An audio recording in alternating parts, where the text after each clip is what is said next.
Good afternoon. This is a meeting of the Jefferson Public Utility District. My name is Jeff Randall. I am Vice President of the board. I'm calling this meeting to order. Today, Ken Collins is in a remote location, so he has asked me to chair the meeting, and I am happy to do so. Could we have the other commissioners identify themselves for the meeting quorum? Kenneth Collins, Commissioner, District 2. Dan Tupper, Commissioner for District 3. Thank you, gentlemen. We have a full board. So I'm going to start with a little announcement that we like to read. Per the Governor's Extended Proclamation 20-05 and 21-14.5, and in continued response to the COVID-19 pandemic, Jefferson County PUD will not provide an in-person room for meetings of the Board of Commissioners. All meetings are held remotely via Zoom. Participant audio will be muted upon entry. Please unmute at the appropriate time to speak. If you are calling in, please use *6 to mute or unmute and *9 to raise your hand and to request to speak. And if all else fails, please just call out and we will try to help you participate. All right, moving on. We have agenda review. Has everybody had a chance to review the agenda, and do we have any changes, or would we like to proceed as is? Proceed as is. I will recognize that as a motion. Do we have a second? I'll second the motion. Okay, we have a motion and a second to accept the agenda. All in favor say aye. Aye. Aye. Aye. We have an approved agenda. So the next item on the agenda is an executive session. I'll read the purpose of it, and then I'll ask staff to tell us how long we think we need. The executive session is to consider the selection of a site or the acquisition of real estate by lease or purchase when public knowledge regarding such consideration would cause a likelihood of increased price per RCW 42.30.110 subsection 1 subsection B. And how long do we believe we need to be in executive session? Jeff, I think we need executive session for 20 minutes. 20 minutes. Okay. Everybody else okay with that? I will Yes. set my timer for 20 minutes. And Will, we are now, what is the proper word? Excusing ourselves? What is that? Tell me again. Anybody? We're now, I'm just going to say, go ahead, Joe. Entering into executive session. I know you kind of stumped the band there. Sorry there, guys, for the little misstep. We are now moving into executive session for the next 20 minutes. Good afternoon again, everybody. This is Jeff Randall, Vice President of the board, who's chairing the meeting tonight. We have come out of executive session, but we have determined we need another 10 minutes. So that would bring us back at about 3:34. We are now going back into executive session.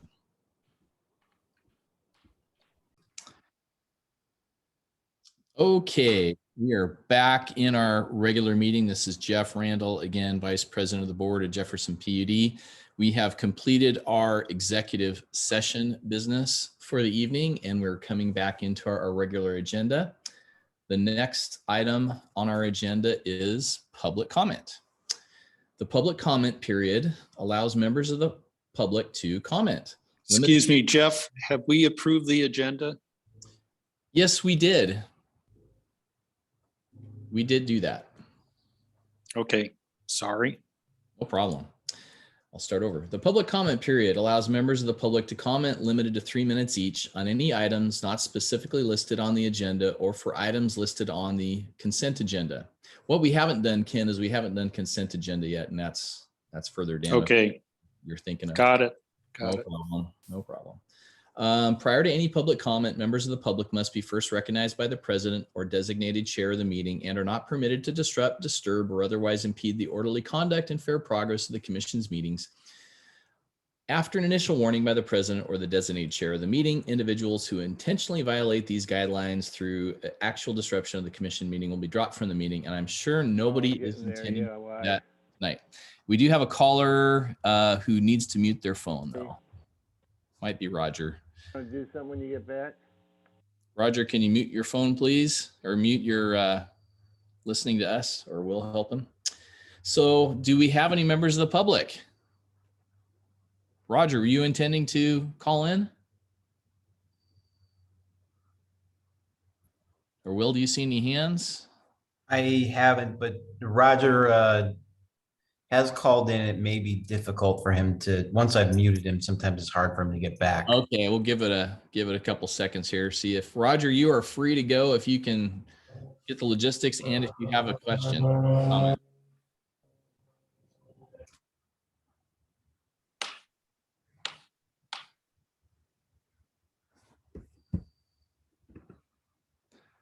Not seeing anybody raising a hand or talking.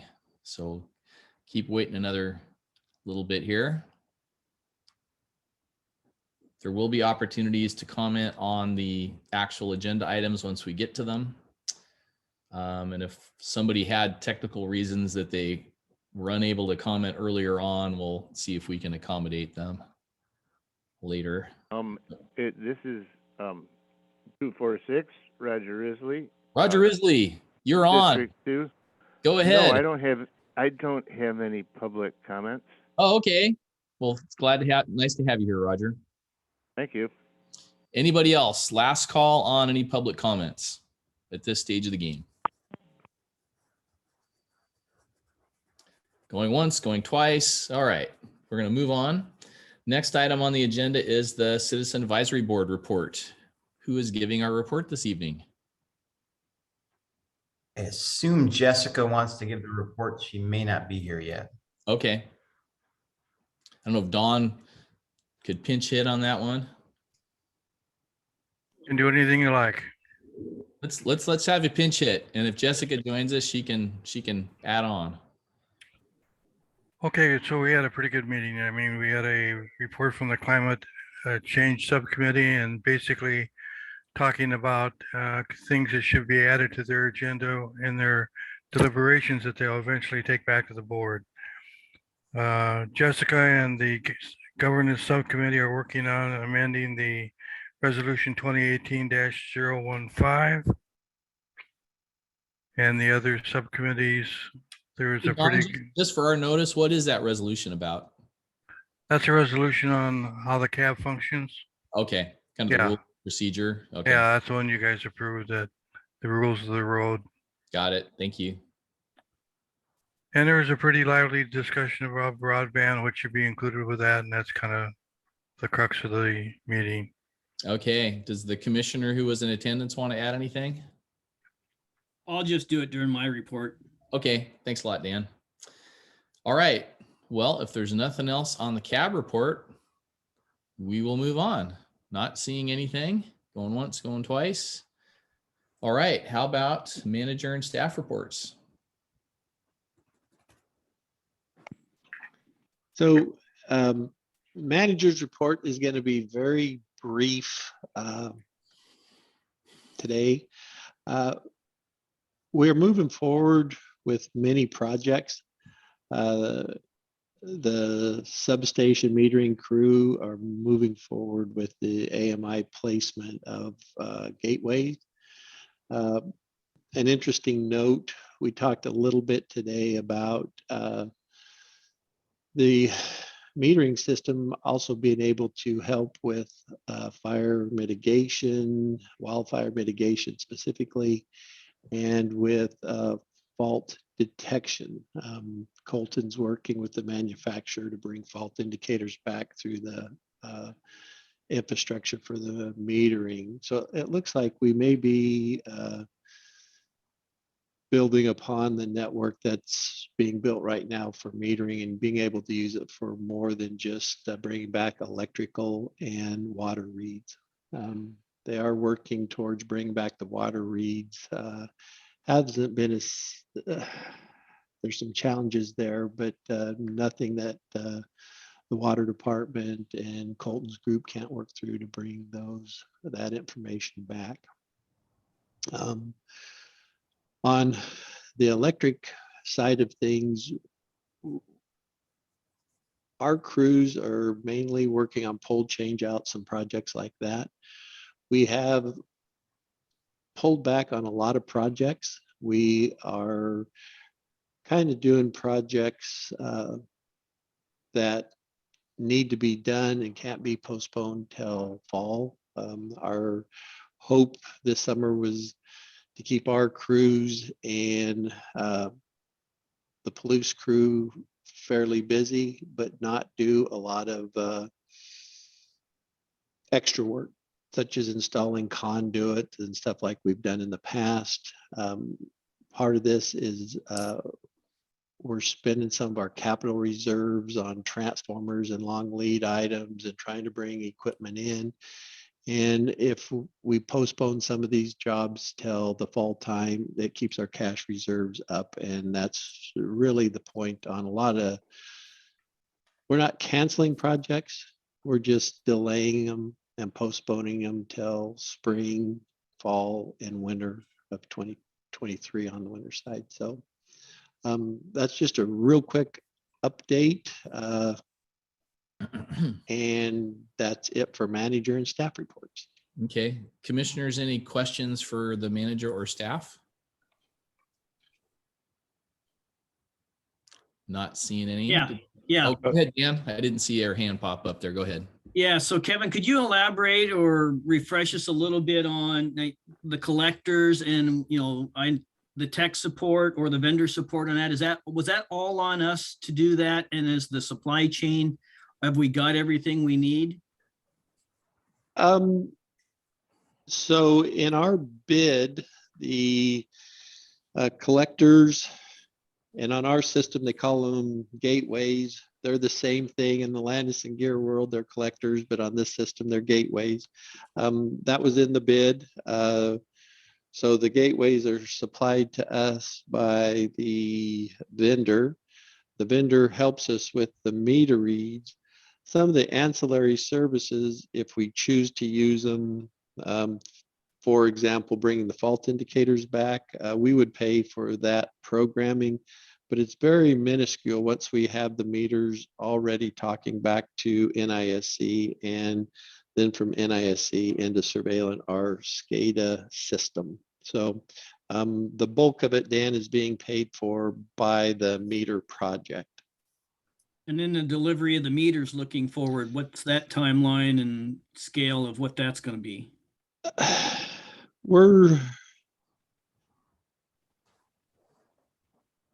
There are issues with gateways and meters. We have a time frame that works.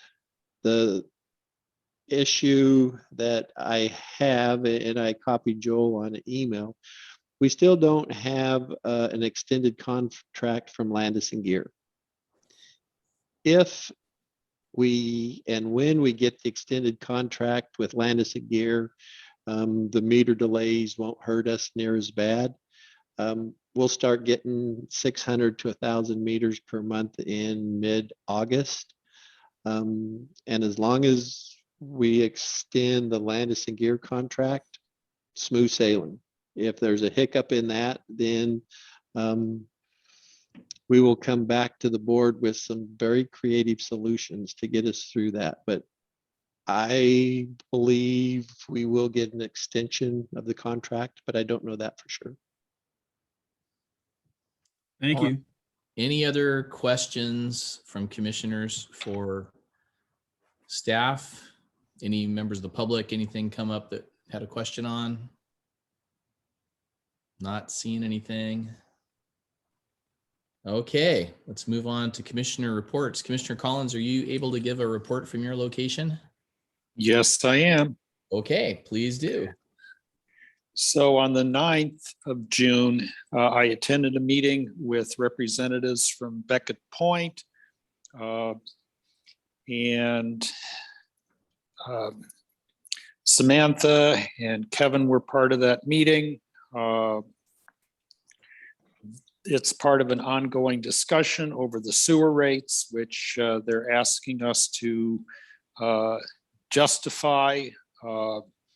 And The following day, I had a conversation with Kevin Campfield, who was one of the people who was leading the group from Beckett Point. And he had promised to send me some additional questions. I have not received them. I'm not sure what happened on their side, but I wanted to try to drill down to finally what is it they're asking us for, and made the point during the discussion that if it comes down to the cost of labor, we really can't have our employees identify what they're doing every 5 or 10 minutes. Having an outside group, as it were, micromanage our employees, I think is a very bad business practice. And I think they understood that. On the 13th, I had a conversation with our learned counsel, Joel Paisner. And on the 15th, conversation with Kevin Street. On the 17th, I took a call from a contractor in the community who expressed concern that the contracting work was not being allocated on an even basis. And I had a discussion with Kevin about that. Going forward on the 27th, I look forward to our special Board of Commissioner meeting. On the 29th, there's a special meeting of the Public Power Council that I plan on attending. And I also have Kevin on my calendar for that day. 1st of July, Jefferson Broadband Action Team meeting, which I plan to attend. And that is my report. Okay, thank you very much. Commissioner Tupper, could you go ahead or do you have a question?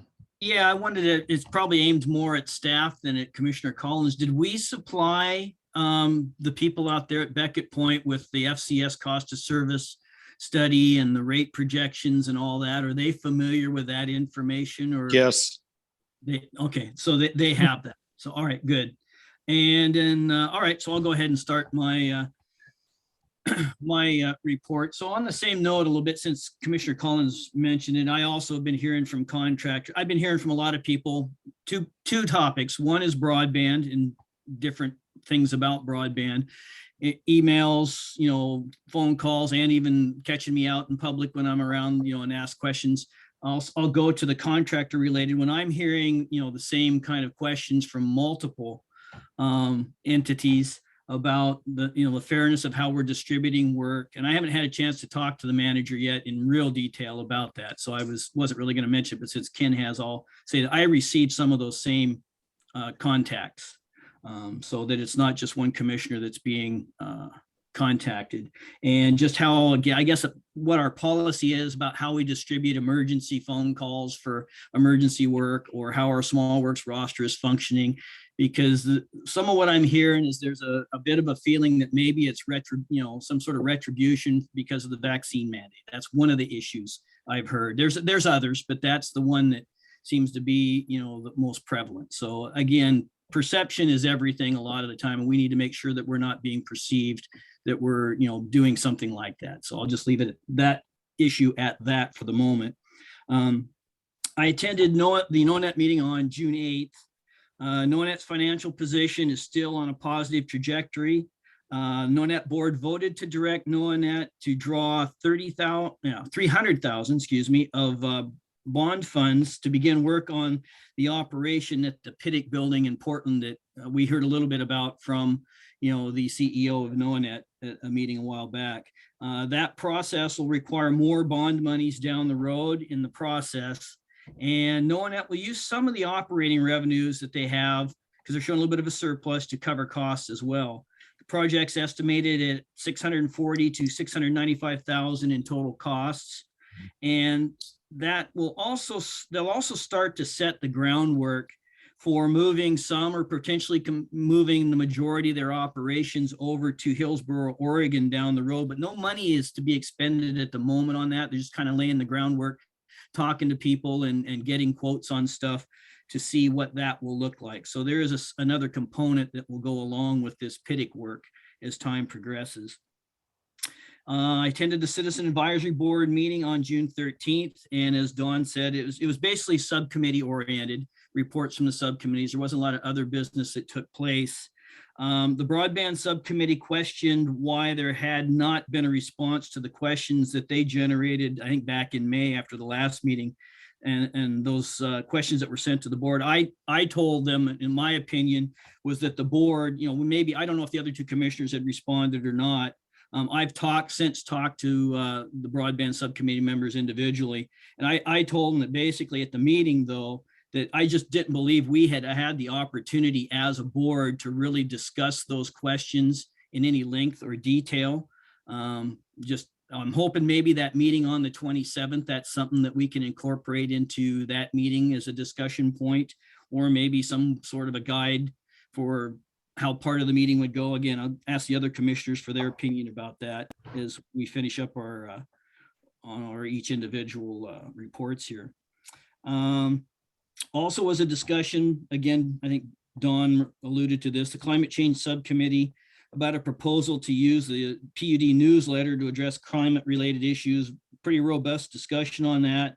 And basically, they ended up having a vote to table that, I think, or not pursue it. Again, maybe Jessica, if she were here, could give us a little bit more of an answer on that. But that was kind of what the Climate Change Subcommittee was talking about, was maybe utilizing the PUD newsletter. And I weighed in on that a little bit, to the point that I don't know that we want to start to go down that road, because then that opens the door to any group really wanting something that they could relate to being PUD related, to say we should talk about that in the newsletter. So there's some synergies of things we do or things that happen out in the public that the newsletter probably will pick up on along those lines. So, but to try and start to dedicate any sort of a column or a monthly slot to that, I don't know that would be a good idea at this point. But that was my personal opinion. The board may see it differently as that issue and discussion plays out a little further. And then the governance subcommittee is taking comments from CAB members about potential language changes to resolution 2018-015 that Dawn alluded to, as how, kind of how they operate. It was a resolution that set up the guidelines for them. And that topic will be back on the agenda for their July meeting. I don't know if it's Ken. I think Ken's next up. So Ken will probably be one of the things that they'll be wanting to talk about. CAB will likely dissolve the distributed energy subcommittee at their next meeting. Basically, it sounded like for the lack of someone willing to chair the committee seemed to be the reasoning, but I think they wanted to check with one of the other members of that subcommittee before they actually went ahead and dissolved that one. So that one, again, is kind of in flux at the moment. Oh, go ahead, Jessica. If you want to jump in, I'll let you do your report here before I continue on. Sure. Thanks a lot, Dan. I was under the impression that I was supposed to show up at 4 o'clock, so I apologize for that. And Jessica, just so you know, we've gotten Dawn did weigh in on a report on what the CAB covered, and Dan has also. And what our new way we do things is we start the meeting at 3. We let folks know how long the executive session would go. We came out at 3:34 and we just kind of proceeded through the agenda. But if there anything, really important, go ahead, Dan. Yeah, and it won't throw me off my game. She's free to do whatever she thinks she needs to, Jeff. I don't have a problem. Yeah. So we did get a report, but if you want to jump in with anything that you felt was particularly important, and I realize it's hard to know what we covered and didn't cover since you weren't here. Yeah, it is. It sounds like you got down to the distributive generation subcommittee considering dissolving, and we'll be discussing that at the next meeting. There was one of the members of that subcommittee that wasn't present, and so out of respect to him, we want to contact him before we move to take any action on that. Did Dan discuss anything about the governance committee discussing resolution 2018-015? Dawn just said that was being discussed and was going to come back and have for more discussion, it sounded like. So if you want to add. Yeah, we had an extensive discussion, and there was participation by practically everybody on the CAB. So I'm fairly confident that what we come back with this next time will be comprehensive enough to satisfy that for them. Otherwise, did you cover the low income subcommittee? I don't think anybody said anything about that. No, Okay. you did not. Okay, and that was just basically coming back to the CAB, letting the CAB know that there was enthusiastic support from the Board of Commissioners and from staff for the subcommittee to study raising the low income threshold for assistance. So with that, I will be sending you my report anyway. So rather than taking any more of your time, and I'll try to tune in a little earlier next time. And I'll just go ahead and send this to you, and you'll have that for your records. And it sounds like you and Dan, or Don and Dan, covered everything else pretty much.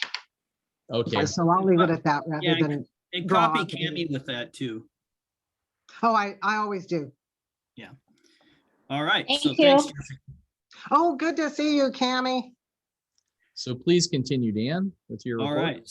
So then let's see, I attended PPC in Portland on June 15th. Representatives from many of PPC's member utilities gathered to start discussions on potential areas of disagreement within public power as they relate or pertain to the concept paper that PPC put forward to last month to BPA. PPC staff facilitated 3 different work group discussions on the topics of BPA system size, how to deal with megawatt allocation and headroom, and how or if BPA will need to augment its ability to produce or purchase energy to meet customer needs in the post-2028 contracts. So the discussions were very respectful. I have to say, it went really well. Everyone there was impressed and very excited about the ability of everybody to get along, talk freely. So it was a really good meeting. And it was really the first open conversation that a lot of the entities had had. So that was encouraging to see everybody interacting and talking about what really, is going to be a bind on them and what might be negotiable. So again, they thought it was productive. It's the first of many more of these workshops that are coming with PPC, and they're all going to be very important because different groups and different entities will get the opportunity and ability to weigh in.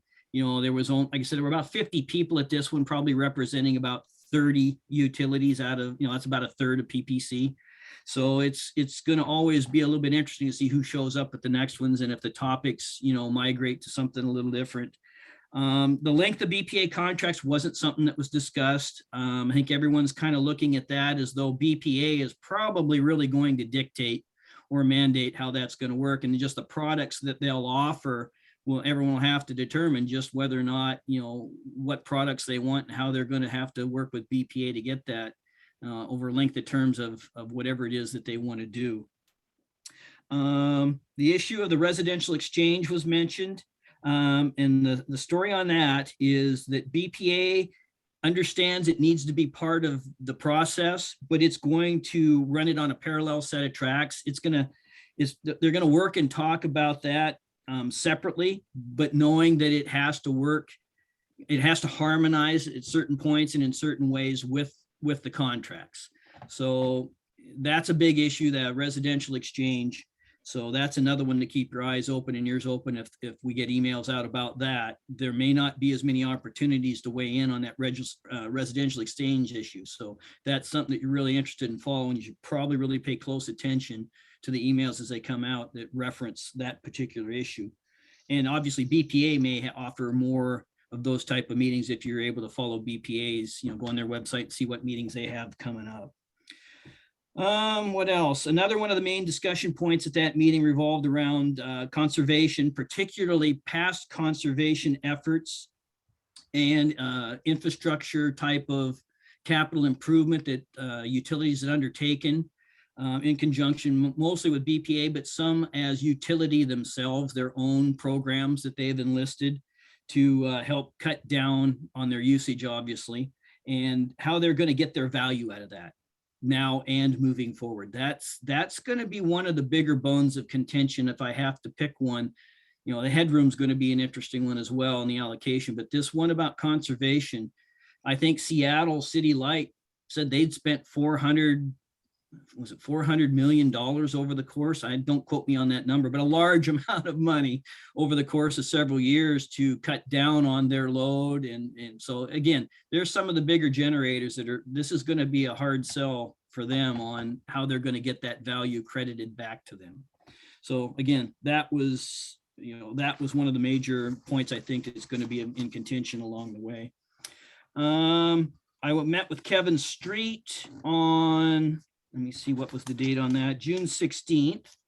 I attended the PPC fuel meeting. That's the forum for elected leaders on June 17th. Let's see. It was basically a recap of the meeting that I just talked about with PPC down in Portland. It was getting everybody up to speed, the electeds in particular. I think there were, if I remember right, there were about 5 of us that were elected officials. And there were a lot of managers, a lot of staff at that meeting in Portland. So this was a way for all the electeds to kind of get a little more flavor of what transpired. And like I say, my report pretty much was a lot about what that fuel meeting put forward as well. I don't think there was anything that I have missed that came out during the fuel meeting. What else? Attended the last day of school community picnic out at Herbeck Marina in Quilcene at the invitation of the Count Me In for Quilcene group. Sponsored the event. A lot of people out there frolicking in the bay and taking pictures and having a good old time. So we were represented. I made the trip out there. I could have done another Zoom meeting of something. I forget what it was now, but opted to go out there and spend a little time with the community and ask them if they had any questions for the PUD. So I will attend the Waputa Strategic Planning meeting on June 22nd. I will attend the Waputa Quarterly Water Committee meeting on June 23rd. That one also conflicts with WAPAG. So I think I will probably still stick with doing the Water Committee meeting. And I guess I'll leave it up to everybody else to fill me in on what happens at WAPAG because they don't record their meetings. So appreciate any information, key points out of that one for those that attend that meeting next time around. We do our reports. And also attend our BOC special meeting on the 27th. And I will attend PPC on June 29th. I think that's also a virtual on the 29th. And that concludes my report. Thank you, Dan. So I also got a call from an excavating contractor, and I passed those concerns and questions on to Kevin Street, and I assume he will be following up on those issues. So I won't go into that anymore. On the 8th, I participated in an online meeting that the Washington State Department of Transportation put on about electric vehicle charging station funding and grants. Dan, you still have your hand up. Did you have something more to say? No, sorry, Jeff. Okay, no problem. So they had Tony Buell and a bunch of the other folks at DOT who oversee those grants go into a lot of detail about the federal funding, and now I don't have that number handy, but it was something like the state of Washington will get $71 million over 10 years, something along those lines for EV charging infrastructure. And the state has aligned their requirements for the grants with the federal requirements. So that's why we're seeing these things like we need to have 450 kilowatt chargers with a fast charger to be funded by the state. And I brought up the question of, well, what if we don't need 450 kilowatt fast chargers, to make a big dent? What if we need just 1 or 2 50 kilowatt chargers? And their comments were, well, we're really looking at, trying to build out infrastructure that will last a long time and meet the needs of cars with ranges that are much more extensive maybe than some of the cars we have now. And they feel like that's the standard they should follow. They did say that the Department of Commerce has grants that could be used for, say, 50 kilowatt chargers, if that's more the size that we want to go for. But it was an interesting meeting.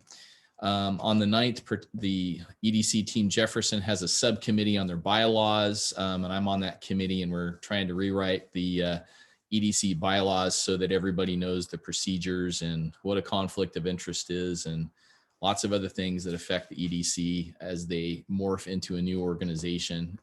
So that's going well. On the 10th, I'm part of an advisory committee to Drive Electric Washington, which is kind of a supportive committee of one of the folks at Energy Northwest. I'm going to forget her name now.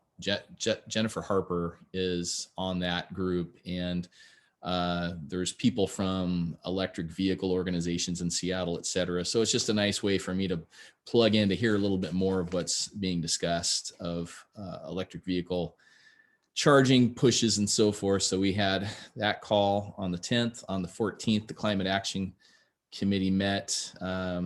Don't recall anything super significant. We did talk a little bit about the Type 2 chargers, and I followed up with Kevin Street and Aaron Berg on ideas where maybe in the port area or the hospital, we could maybe somehow get involved with some additional Type 2 chargers that could be paid for by, that we could maintain, and that the port or the hospital or other big government organizations that are interested in Type 2 chargers, that we could work out an agreement where they could pay for our costs for maintaining those. So pass that information on to Kevin. On the 15th, the Simsway Coordinating Group met. That's the 4 government agency group about the Simsway project, of which ours is undergrounding. And the process continues to go well.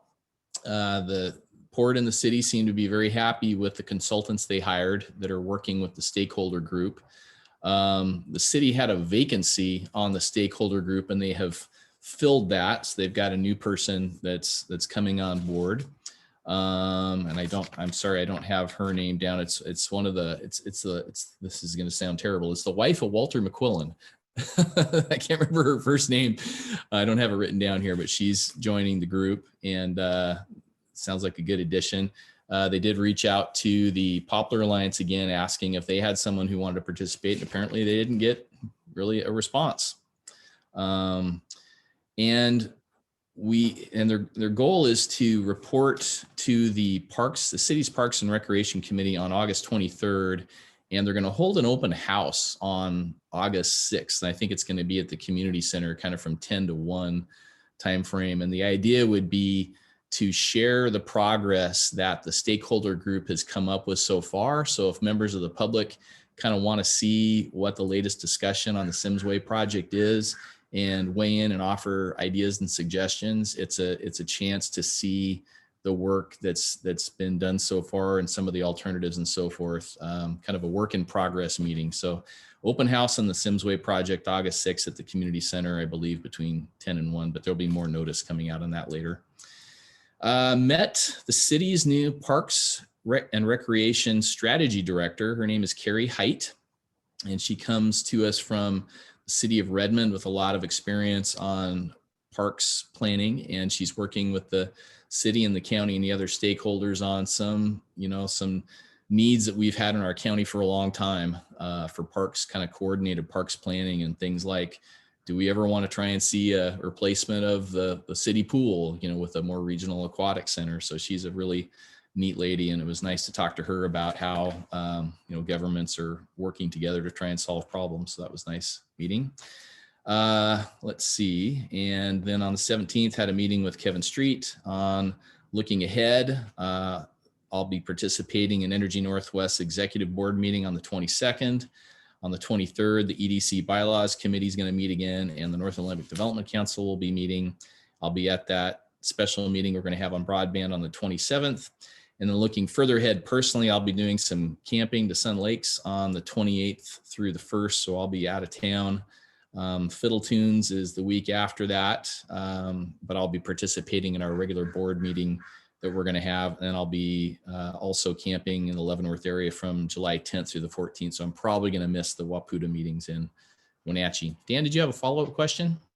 Yeah, I wanted to touch base with you since you guys are pretty active at the EDC. What's our handoff point? When were you and I supposed to swap off on that? Is that August? Or what? Well, technically it was August or October. They didn't really even start meeting then. I was going to bring that up at some point and suggest maybe the end of the year, just to try and get through some of this bylaw stuff and other things where we haven't really been doing that much kind of real work because there's so much housekeeping that needs to occur. And there's been quite a significant transition from the old staff to the new staff. So we've been trying to give them a lot of support.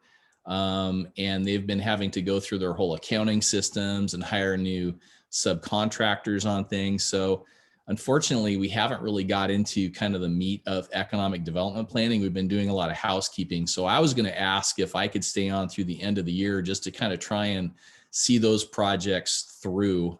But, you know, I'll leave it up to the board to discuss. But technically, we didn't really start meeting with the new director until it was like October when we kind of got started with that. Yeah, we'll have to take a look and see what harmonizes with the length of contract with them and all that. And so I can give yeah, you a more detailed update on where the EDC is at some point, and then you guys can decide what's in our best interest of who should kind of continue through those meetings until what point. But I think the end of the year should get us through most of that stuff, and it should become more of a regular thing instead of bylaws and things like that are pretty dry. And it's really just about changing from the old way of doing things to the new way with the elected officials on board. And I think it would make it smoother for the next PUD representative to step in once we've kind of got those in place, because it's frankly not that interesting, confusing, and a bunch of old history that we're just trying to move past to make it a more effective board in the new direction. But I'm happy to provide a more full report on that. Yeah, I may reach out to some of the other members just to get a flavor for what they think's going on. And then I guess I'll follow up on your vacationing in Wenatchee, like you referred to Waputa. And I was going to ask the board, at the last live Waputa meeting we had, the Energy Committee had a list of questions that they were going to bring back, I think, at that next meeting in Wenatchee. Did we want, as a board at our next meeting, which is before the Waputa meeting, to discuss any of those topics about what our opinion as a utility on those issues are, Jeff? You're probably more familiar with them than Yeah, Ken. no, it was interesting. It probably wouldn't hurt to put that on the agenda at the next regular board meeting, just as, what they put out there. I think it was intended to be a broader discussion, just to see points at which where Waputa staff was maybe out of step with where the PUD Association is now, and how to have discussions on things when things are kind of dynamic, like in the legislative session when a bill comes up and things are dynamic. How do they effectively engage as lobbyists when when time matters and you're trying, and then do they have to come back and take a full vote of the membership? I mean, it's awkward, and they kind of got caught on some of those things. So I think they're really just trying to get a sense of the richness of opinions and issues that PUD commissioners have on some of those topics. So I think I would have no objections with us taking that paper and putting it on the agenda for a meeting and just saying, of these issues, are there ones that we feel strongly about or that we want to weigh in on a little bit? Yeah, as the most recent chair of that committee, I thought maybe since you're not going to be at that meeting, you might want to weigh in on that, if you're not going to be at the meeting. So. Right. Yeah. So I guess when is our next meeting, our board meeting here? Is that the first? That's the 5th. So Kevin, would you be willing to have an agenda item? So it would be, and I don't know if you need that document, have that document, or we need to get it to you, or if maybe PUDA staff, Waputa staff has an update of that they're going to bring forward at the next meeting.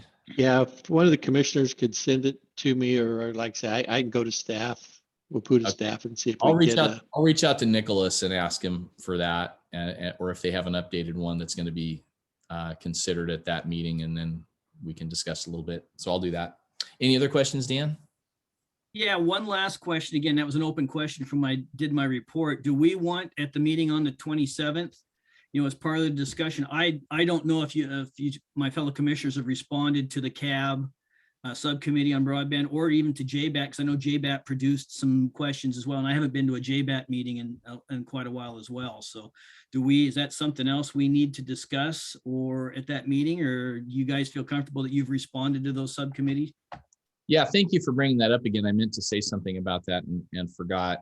So I reached out to Karen Bennett, who's a part of JBAT, on the questions, and gave her my perspective of that. A lot of the questions related to business modeling that it's going to come, but we're working on just trying to get money so that we have something to work with as a broadband division. And the way I look at a CAB list of questions that come to the board is kind of like a public comment question that comes to the board. I read it, I consider it, and the CAB works for the board doesn't work for the CAB. We aren't obligated to respond to every question they throw at us, but it's, I think it's important for them to know that we've received it and are considering, and I absolutely reviewed their questions and are considering it. But a lot of the questions I felt were getting at business planning and revenue modeling and things like that are,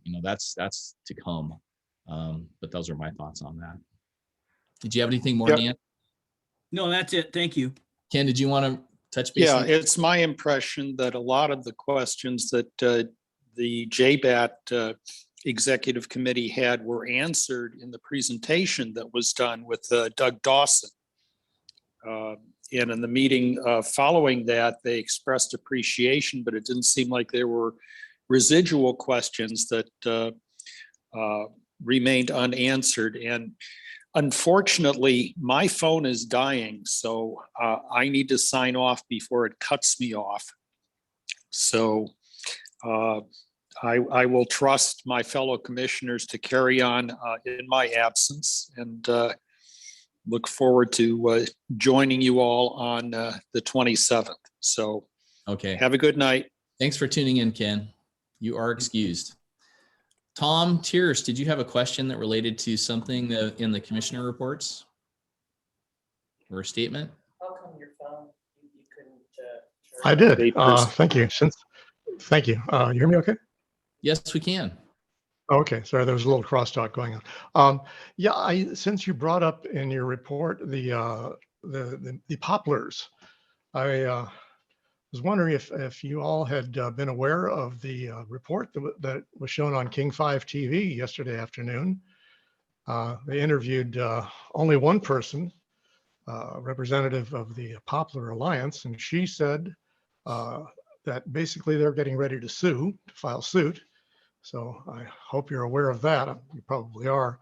One of the very interesting things that I hadn't heard in that news report was that it was reported that the trees are so close to the power lines that there's power coming down through the roots of the trees, and that workers in the port yard have felt a tingling. And I don't know if that's real or if somebody just made that up for good TV or not.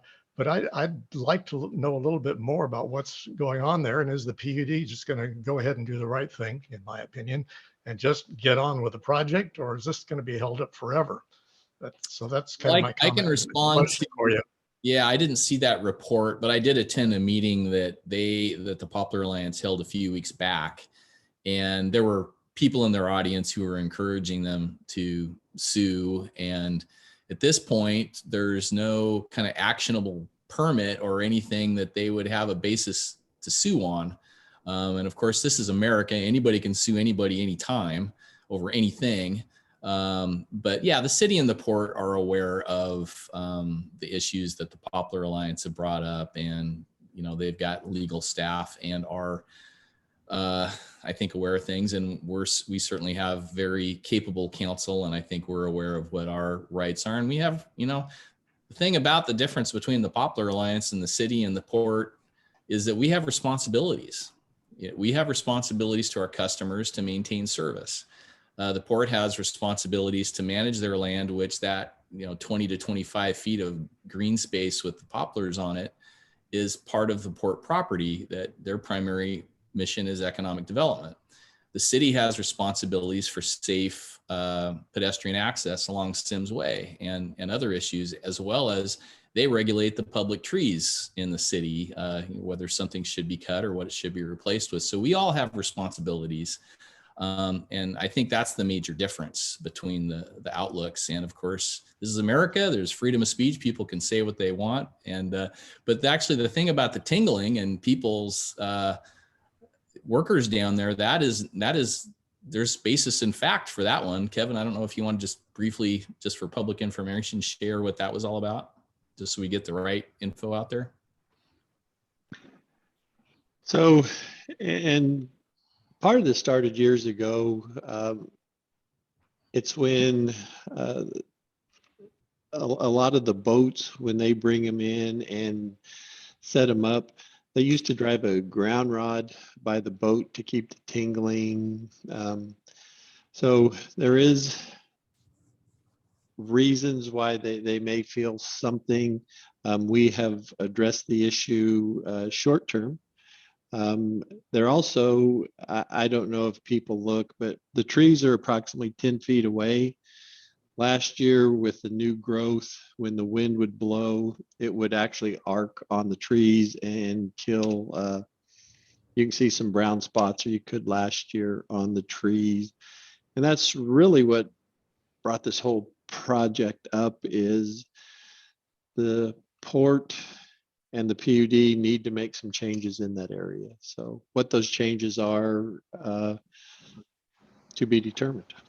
And I'll just say, if somebody's concerned about our legal position, we have responsibilities to maintain and manage trees. Those trees do not meet any sort of safety standard for a tree in proximate location to that type of power line. Those trees don't meet the safety standards. We're managing our electricity use of those lines to minimize dangers while maintaining service right now. But we have let our other partners, the city and the port, know that we've got to get changes made, and long term we'd like to see that undergrounded. And we are participating in the process because we want our work to be done in coordination with the city and the port, so the public gets the best benefit for the whole project. And then we've got funding from that public infrastructure fund to cover a lot of our costs. So I hope that answers your question, Tom, and there will be more information. And like I said, there's going to be an open house on August 6th where a lot of this stuff is very relevant, and a person could learn a lot about where we're at and why we're doing things. So did I answer your question? You did, thanks. I think it's a shame maybe that the King 5 reporter didn't interview anybody from the other side of the issue. Well, but we've had that's issues TV. with that with the local newspaper too, and some of the the managers have reached out to the local paper to let them know that we'd appreciate more balanced coverage. So we are taking steps to try and improve the information that goes to the public. So that's that's my report. Did we cover everybody and everything? We lost Commissioner Collins. So Dan and I will continue on. My computer is requiring me to re-enter my password so I can see the agenda. Give me just a second here. So that brings us to the consent agenda. And do we have any issues with it, or? I don't. And if there aren't any, I'll make the motion to approve the consent agenda as presented. Okay, I will second that motion, and the motion has been made and seconded to approve the consent agenda. All in favor, say aye. Aye. Aye. The consent agenda is passed, and we are now moving on to old business. And the first item on that is budget review. And who's up going to cover that one for us? I'm going to start, and then Mike Bailey will jump in. We're changing up our budget presentation to the board. We're going to have some smaller 15-minute little briefings to the board, bring people up to speed. And then when we present the first budget, it will be less of a wish list, more of a final budget to be approved. So the presentation that Mike Bailey is doing today is kind of a continuation of what we gave last board meeting, where we talked about our costs going up and stuff like that. This is really a starting point. How Mike sits down and gets the budget ready to go, some of the things we do. So with that, Michael, go through this. It is our goal to have a small update at the next several board meetings in preparation for budget to the board. Okay, Mike. So yeah, so just continuing on what, as we're doing these small little things to help try to educate the board as to where we're at and how the budget process works. We're going to go over just some of our budget basics. So the first one is our starting points. You know, how do we get started on the budget? We review the historical data for revenues and expenses. For the last 12 months, is our starting point. So like I'm starting looking at June of 21 through May of 2022 as a starting point for our 23 budget, just so we kind of base our costs off of historical information. You know, we accommodate for unusual events. You know, we had storms early on this year, late December. You know, we had some very cold weather, you know, that increased our revenues. So we take those into account and say, okay, what's a normal year? What do we think is normal for us? You know, we review the upcoming approved rate increases. So like this year, we'll make sure that we include the rate increases that take effect on July the 5th, or actually July the 6th. You know, we consider our growth rates for our customers, which is roughly about 1%, generally, give or take a little bit, kind of seeing. You know, we review the inflation rate for expenses. We usually look at the consumer price index for things, gives us at least a starting point. This year with inflation, it's gonna be kind of hard to guess where we should start out on increasing our expenses for the next year. You know, rising costs, got to find somewhere to start. Then we review our labor needs. You know, what positions do we need to backfill? What positions do we need in the upcoming year to help the utility out, to meet our needs, to meet the customer's needs? Then we review our capital needs. What do the work plans say needs to be done in the next year? What kind of fleet do we need? IT equipment. Basically, it's anything that's over $5,000 could be considered capital. And then we just review our long-term debt. What principal payments, what interest payments do we have coming up for the next year? So that's how we get started. And then, so just to kind of give you guys an idea, this is looking at the historical operating revenues for both electric and water and comparing them to the budgets for the last 5 years.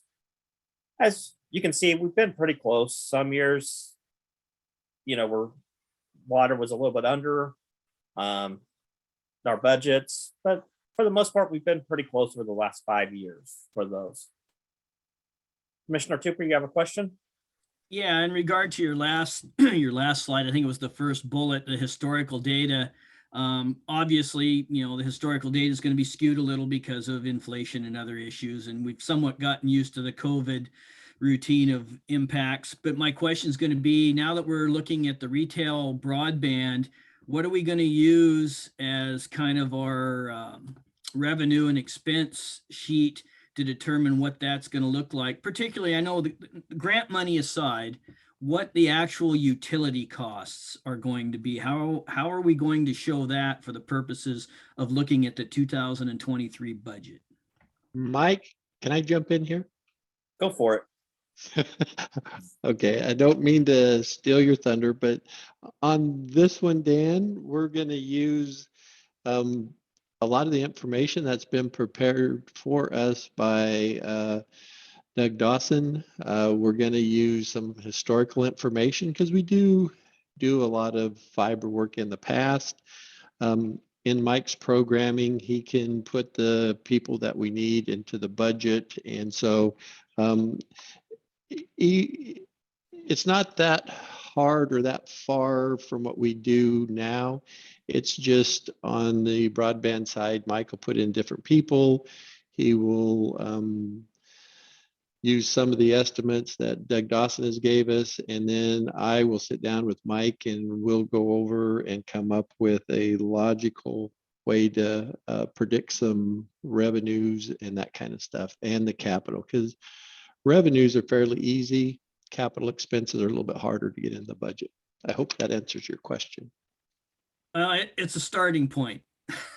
Well, more to come, I'm guessing. Yeah, as we go through, we'll help explain, but yeah, a lot of it will be using the information, the forecasting that CCG Doug Dawson has helped provide in the presentations that you guys have seen to get that information, since we don't have all the historical data for the broadband side of things.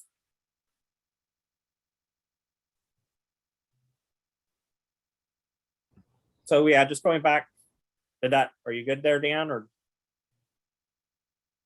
Yep, thank you.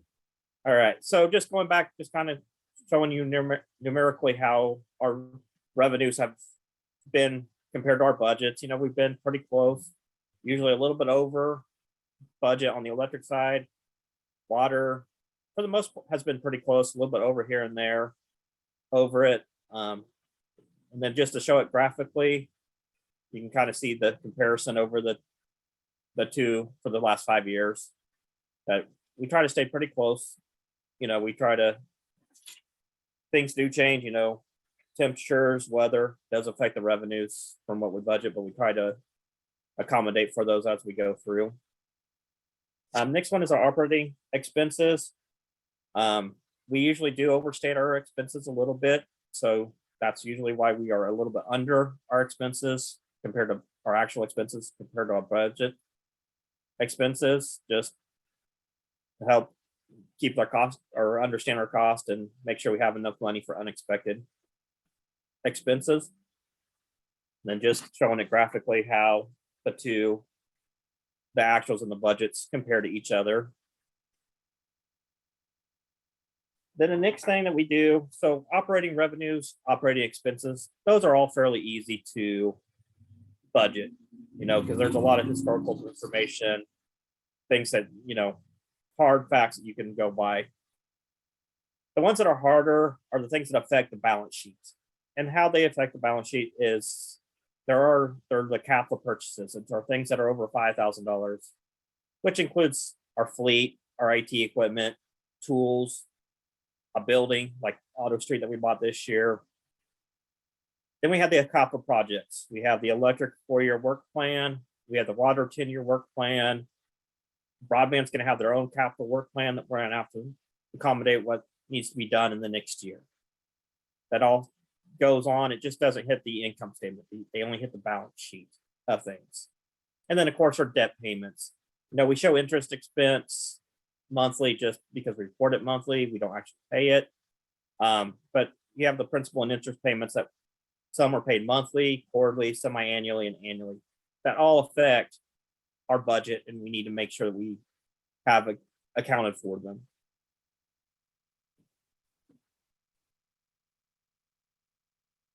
Another question, Dan? Yeah, I guess early on in the process, has staff reviewed the financial and risk management policies to kind of get a feel for where we are and where we need to be by the end of 2023? You got a year and a half before we get to the end of that budget cycle, but again, it may take that long depending on revenues and expenditures to make the balance sheets all work out. Are you guys already looking at where we are right now, where we'll be at the end of the year as we move into the 23 cycle in regards to the financial and risk management policy? That's part of our process. Kevin and I haven't sat down and really looked at those and really talked about things. We're just in the very beginning processes of the budget cycle right now. But that is one of those things that we do look at and we do take into account, Dan. So that will be one of those things that in the coming months, in the coming presentations, we can go over and kind of talk about some of the stuff. Yeah, there'll be some benchmarks along the way that I'm sure that we'll have to have and meet to keep in step, to harmonize that, but next year's budget with those policies. Yeah. So now we've reviewed everything and I figured out we start putting it together. So we look at the revenues. We understate our revenues a little bit just because we don't want to count on more money coming in than what's actually going to come in. So we don't want to overstate our revenues, the money coming in. But we do overstate our expenses just to show that we might spend a little bit more money than what we actually might spend. So that's kind of why you get those differences between the actuals and the budgets. It's just because how we account for everything. We don't want to account for more money coming in than what is actually going to come in. But there's a possibility of more money going out. So we want to make sure that we do account for that. As part of the budget process each year, we do review the shared cost allocations between each utility. Right now, currently, we have a 90-10 split. With broadband coming on, we'll look at that allocation. Some money of the overhead costs will go to broadband. How we do that, we're not sure yet. There's still discussions on how we account for it, because we just have to be able to justify our calculations. But we do review that during the budget time each year. We do also review our training budgets, kind of where do employees need to be trained. There's certain trainings based on succession planning, based on just growth that we need to make sure people get. So we do look at the training budgets also. We do receive input from the directors. What do they want to accomplish for their departments? What do they think they're going to need money for in the next year to make sure they meet their goals, get done what they want to get done. Then we also go to the commissioners and we receive input from you guys on what do you want the PUD to accomplish. Is there something that you guys want us to focus on more on? A couple of years ago, we increased the tree trimming budget based on feedback from the commissioner. So there's things like that that we get input from you on, projects you guys want us to make sure we get done. And then we work with Melanie to determine the open positions. And what open positions are those that are vacant that we need to backfill to make sure that they are budgeted for. Because when I pull the payroll information into our budget system, it only pulls the active employees. It doesn't pull any non-active employees. So we have to make sure that we account for open positions. And then we also directors go to Kevin and to Melanie, and we talk about what new positions we need. What do we need help with for the utility? Is it going to be more in broadband? Is it going to be utility needs something, electric needs something, finance, customer service? As we talked about later on tonight, it could be an energy efficiency employee. So we talk and look at those positions to see what our needs are in the coming year. And we can stagger those throughout the year. If we don't think they're going to all hire right at January 1st, they don't affect the budget for the whole year. So that's how we start putting everything together. And then we come to the preliminary budget presentation to the board. So normally in the past, kind of like Kevin kind of alluded to, we've given you the full wish list of budgets. This year, we're going to take a little bit different approach and come with a more realistic budget from the beginning, not do the whole wish list, just because we know with the costs up, things are going to be tight anyway. So it's going to be harder. So as we put the budget together, I create the talking points. Those are the things I want to highlight. What's important. I want to highlight areas of the budget so the commissioners are aware of what's happening within the budget numbers. We show the projected operating expenses and revenues. We show the projected capital projects for the year based on the work plans, based on what estimated costs that we think they're going to be. Some electric, it's what we say, we approve in the 4-year work plan. And then we also give you kind of a projected ending cash balance, just so you kind of have an idea of where our cash reserves going to be. They're based on, a time 6 months into the year, estimating kind of where we think we might be at the end of the year and then into the following year. So it's just a real good guesstimate of where we think we might be. But that's what we present to the board as a preliminary budget. And then we make updates and corrections to that as we go through the process, which we do have a timeline as we go through the process. And we're kind of in that June to August data gathering and review process right now, kind of starting to put everything together, get some numbers, get percentages that we want to use for expenses, for the revenues, the positions that we need to review. Then by August, we present the budget to the commissioners. Usually get an update, and then we usually update the budget based on your feedback. And by September, the first Monday, we have to post a draft budget to our website. And we also have to start determining what we're going to do with our property tax rates, whether we bank our capacity and just keep that normal at 0% increase, take that 1% increase, take part of our bank, at what we want to do, so we can be ready. So then the first Monday in October, we do a budget hearing and do that for the property tax rate. So that way, that is the first time that we get a lot of feedback on the budget. And then during the October, November timeframe, we bring updates as needed to be approved. The budget does have to be approved by November 30th of the year and then turned into the county at that point in time. But that is the budget basics on how we get started and what we do. Okay, thanks a lot, Mike. Are there any other questions from the commissioners? I guess it's just you and me, Dan. Well, I guess I would just ask this question to reiterate, obviously the first meeting in Monday, the budget hearing, is maybe just let the public know how much opportunity along the way they're going to have to weigh in, i.e. have actual input.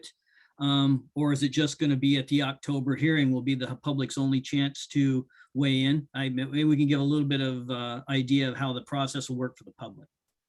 Mike, can I jump in? Go for it, Kevin. So we're starting the process very early. This is the first board meeting. We're going to present things at board meetings, not at special board meetings.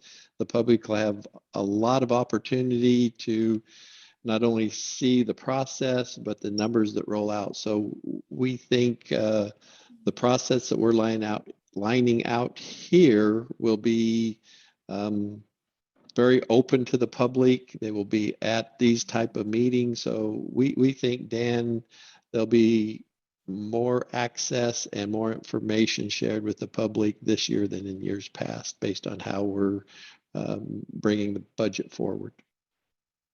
Thank you. And Mike, I would just like to say it's just amazing how easy you're making this look. There's a great amount of information.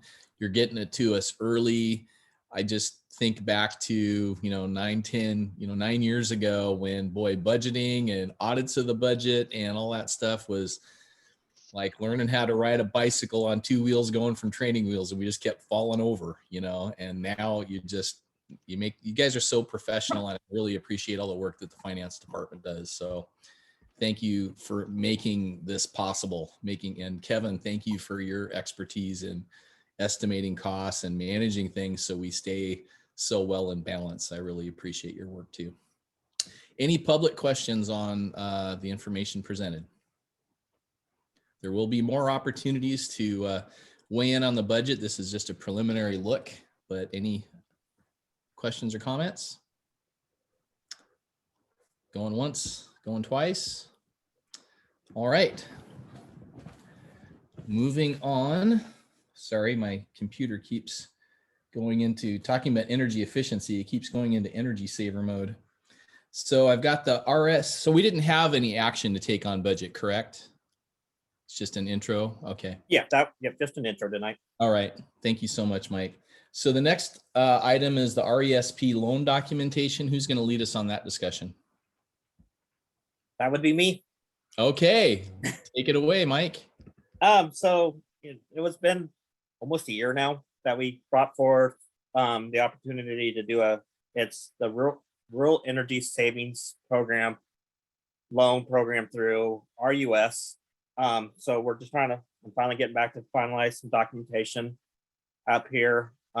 Will did a really good job on writing up a business plan, which was needed for it. And I can bring it up if we need to, but really it was more just having the commissioners be aware of the documents that Kevin's going to be signing here in the next day or two that we can get sent off to RUS. So we can wrap up the RESP loan application and hopefully get that money in the summer.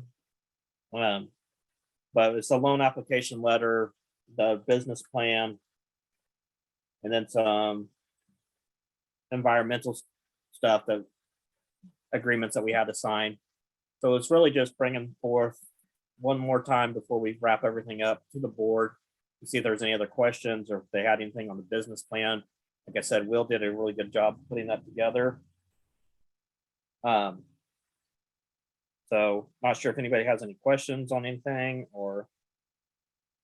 Okay, well, I read through it and I'll just say that I thought it was amazingly complete, very descriptive, very aspirational, and really good job on putting the application together. But I'll just stop there.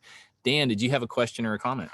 No, I just wanted to say that, yeah, when I read through it, it pretty much rang true with all the discussions I recalled without having to go back and listen to any other previous audio, that it seemed to match up with everything that we had discussed, the decisions we had made. So my only questions would be really easy ones, I hope, is when do you expect this to really be able to be implemented? And I guess the second question, maybe a little more difficult, is there, at what point maybe do the commissioners need to weigh in on expanding, maybe the services or the products we're going to offer? Hopefully by this fall. I don't know how long the process is for RUS to approve. I know on our other loan, it can take up to 90 days for it to go through the approval process. So we can get this in here soon by late August, early September, we should be able to get it going. And then as far as weighing in on anything else, I think we need to see how the turnout that we get on it and see how everything goes. And then if we hear feedback that customers would like to see something else, then we can always have the commissioners weigh in on expanding it. We do have to get RUS approval on that. So. Thanks, Mike. So Jeff, unless you want to ask the public questions first, just let me know when you want a motion. Yeah, I would like just to give an opportunity for the public to weigh in if there's any questions or comments. So we'll start there. Not seeing any hands yet. Got one hand on a phone call, but I'm not sure who it is. So if you could. I think it's Roger. Yeah, it's a 246 number, last three That's digits. me. Okay, Roger, you want to ask a question or make a comment? Yeah. One thing that was missing was our poverty rate in this county. Since this is a low-income program, I think it would have been important to list our poverty rate, which is, I think, at last count, 12.8%. Well, I'll just respond. It's not limited. I mean, anybody, this program, I think, is open to anybody, but that's a good question, Mike. Is there a low income element to this program? No, there is not. This is anybody. We have to make it available to everybody. Do you think there would be is this like a scored thing where we'd get bonus points if we showed our citizens or, had a high level of need? Or is it really about, are you going to use the federal money responsibly and use it for authorized purposes? Is it more of that sort of thing? It's more that, the latter. Okay. I mean, I think you make a good point, Roger, but I just as soon get this thing in as soon as possible so we can get this program going. It sounds like it'd be kind of bonus points that we don't necessarily need, but do you have more of a comment or a question? That's fine. I just had one other question. This is a change from the program that we used to have where we got money granted instead of borrowed. This is in addition to. So if you had a chance to look at it, it talks about the application materials that we're sending in, talk about the BPA program and how that is money that is included in our rates that we pay to BPA that we can basically get back for very prescribed things that save electricity for rebates that BPA has approved, and those keep changing over time and so forth. This is a new program where we're applying for $5 million from the federal government for a 20-year loan at zero interest.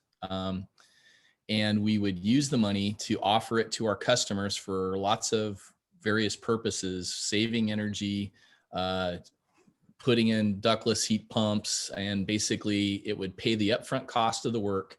And then they would pay us back through a loan that would be 5 or 10 or however many years we decide based on the improvement, and at a low interest rate that we're hoping is going to be around 2%. So the idea is that helps our customers make their homes more energy efficient, helps them lower their power bills, helps them put in useful things that will help them, and they pay it back on their power bill over time that hopefully will be lower because they've been able to make their home more energy efficient. So it's in addition to the programs we already have, not instead of, it's not replacing the low income credit program. It's just a brand new on-bill financing program, it's often referred to. Does that make sense? Thanks. Yeah.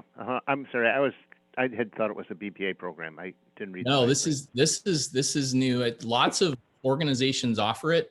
PUDs haven't so much done this yet, but other co-ops and municipalities have done it, and we've gotten a lot of great support from an organization that's focused on this stuff. So we've gotten some support on how to get this program set up, and the federal folks at RUS have been supportive of it too. So this is just getting the application in, another step in the process to get that $5 million that we can then use to set up the program. It's You got my support. one of the benefits that we get from being a borrower through the USDA RUS program. So I will make the motion to accept the additional documents for the RUS RESP loan application and giving Kevin Street the ability to sign the loan application letter and other documents necessary. Thank you, Dan. We have a motion on the floor. I will second that motion. All in favor of the motion, say aye. Aye. Aye. We have passed it. Kevin, you and your staff have authorization to continue with the application process. And thanks everybody, especially Will, for the great work you've done on that. And good job. Okay, next item is the Pleasant Harbor Agreement. Who is leading us on this one? Will be Sam. It's her little baby. Okay. Very sweet one that it is. Okay, so I'll kind of breeze through the background and then Joel jump in. And thank you, Bob Thurston, for also being here, who is a representative of the hamlet of Pleasant Harbor. So I'll both Bob and Joel, please jump in as you see fit. I'm gonna kind of go through this quickly since this is our third time around. So we are here today to talk about the agreement between the hamlet of Pleasant Harbor and the PUD and the assumption of the wastewater treatment plant treatment and collection facilities for Pleasant Harbor Marina and Golf Resort. And this is a requirement that is done through a WAC that requires a private ownership of a domestic sewage facility, that it's acceptable if there's agreement in place between the private facility as with a public agency. And there are 4 occurrences that would happen for the PUD to assume the wastewater treatment and collection operations. And those are outlined in the agenda report. And so the last time we spoke, there was a couple tasks we had to go through with Pleasant Harbor, as well as our legal counsel and their legal counsel, to make sure that we were all in agreement. And it took us about a month to get through everything. And I believe we have worked out all of the questions that came up from the commissioners at our last meeting on May 3rd. And I'll let Joel expand upon that if you wanted to. Any? Thanks, Sam. No, I think that we've tightened up the language. The Bob Thurston and his group and their counsel have been helpful to us, providing further clarifications, and I think the agreement is much better and provides the protection we need. But I will say it's all consistent with the regulations, and which is important because, as Sam said, we're obligated on this, and the regulations provide us a safe harbor. So yeah, I'm good with the language and the changes, and appreciate. I haven't talked to Bob directly, only by email, but I appreciate all the support from he and his counsel. So. Okay, thanks, Joel. Did you have anything else, Sam?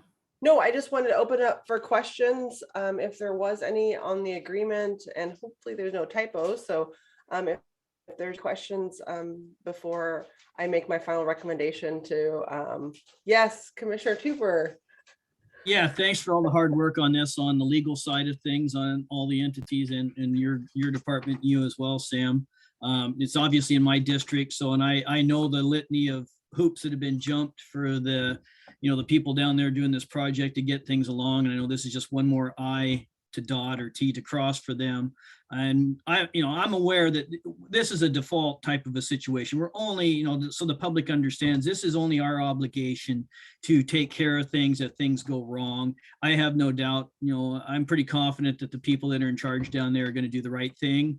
So I'm not too concerned in that department. I did have one question on the document, and I don't have the full document from me, but it was page 6 of the actual document, item number 10.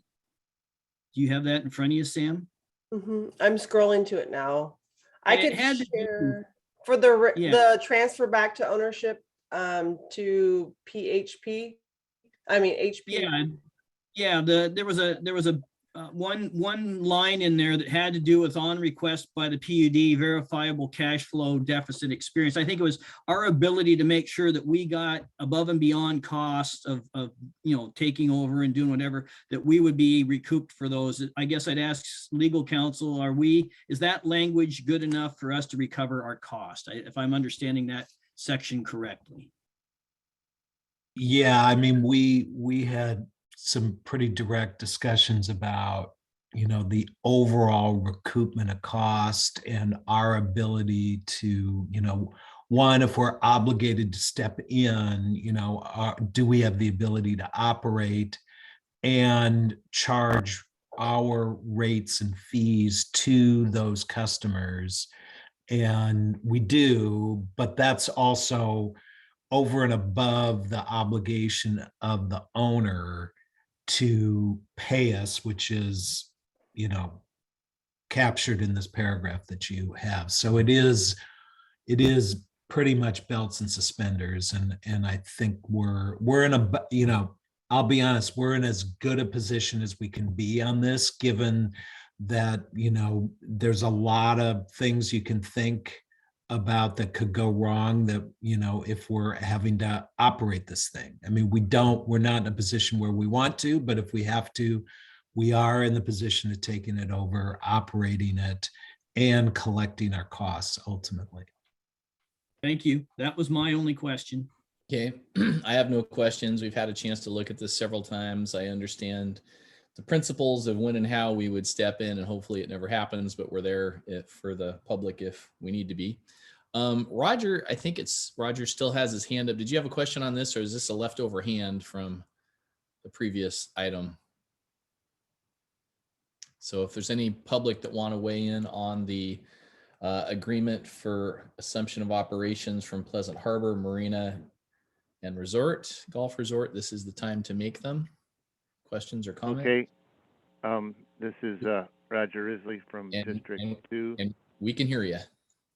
You can hear me. Okay, good.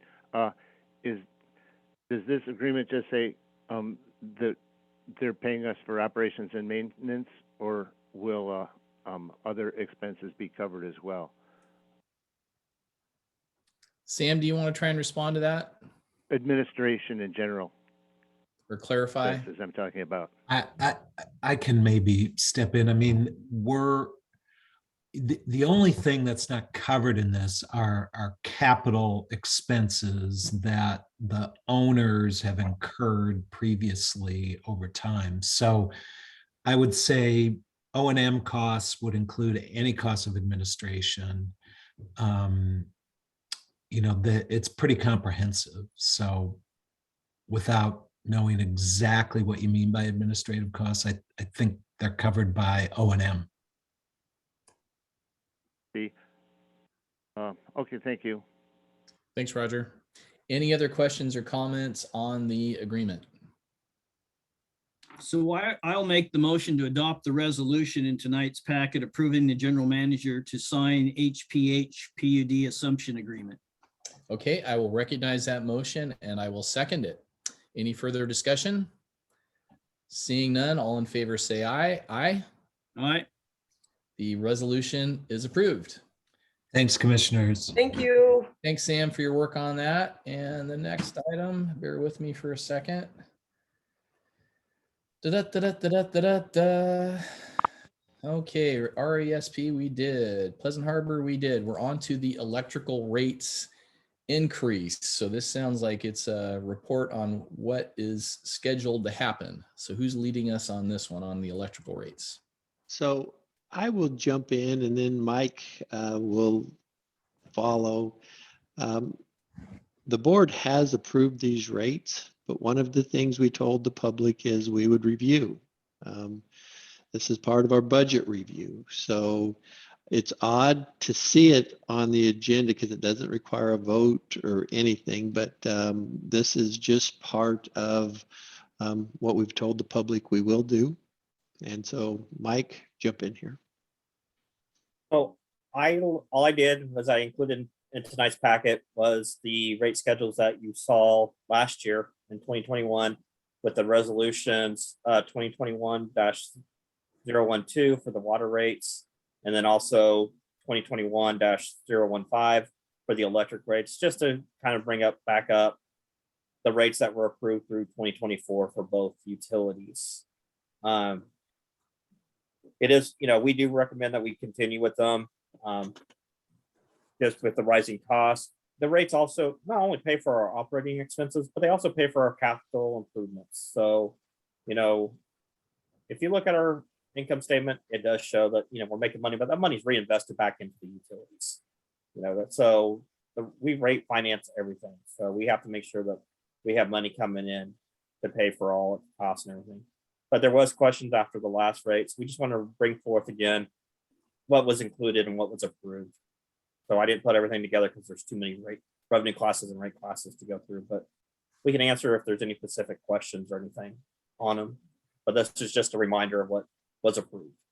Thank you, Mike. And I was, I can't remember who brought this up. I was in favor of touching on where we were at budget wise before these rate increases went to effect, even though the resolution we passed authorized them to proceed. And I just wanted to make sure that we needed them, that it wasn't an increase that would just pad our cash supply unnecessarily. But when we passed them, we didn't have the inflation going on that we see now. We've seen massive increases in costs of equipment and material.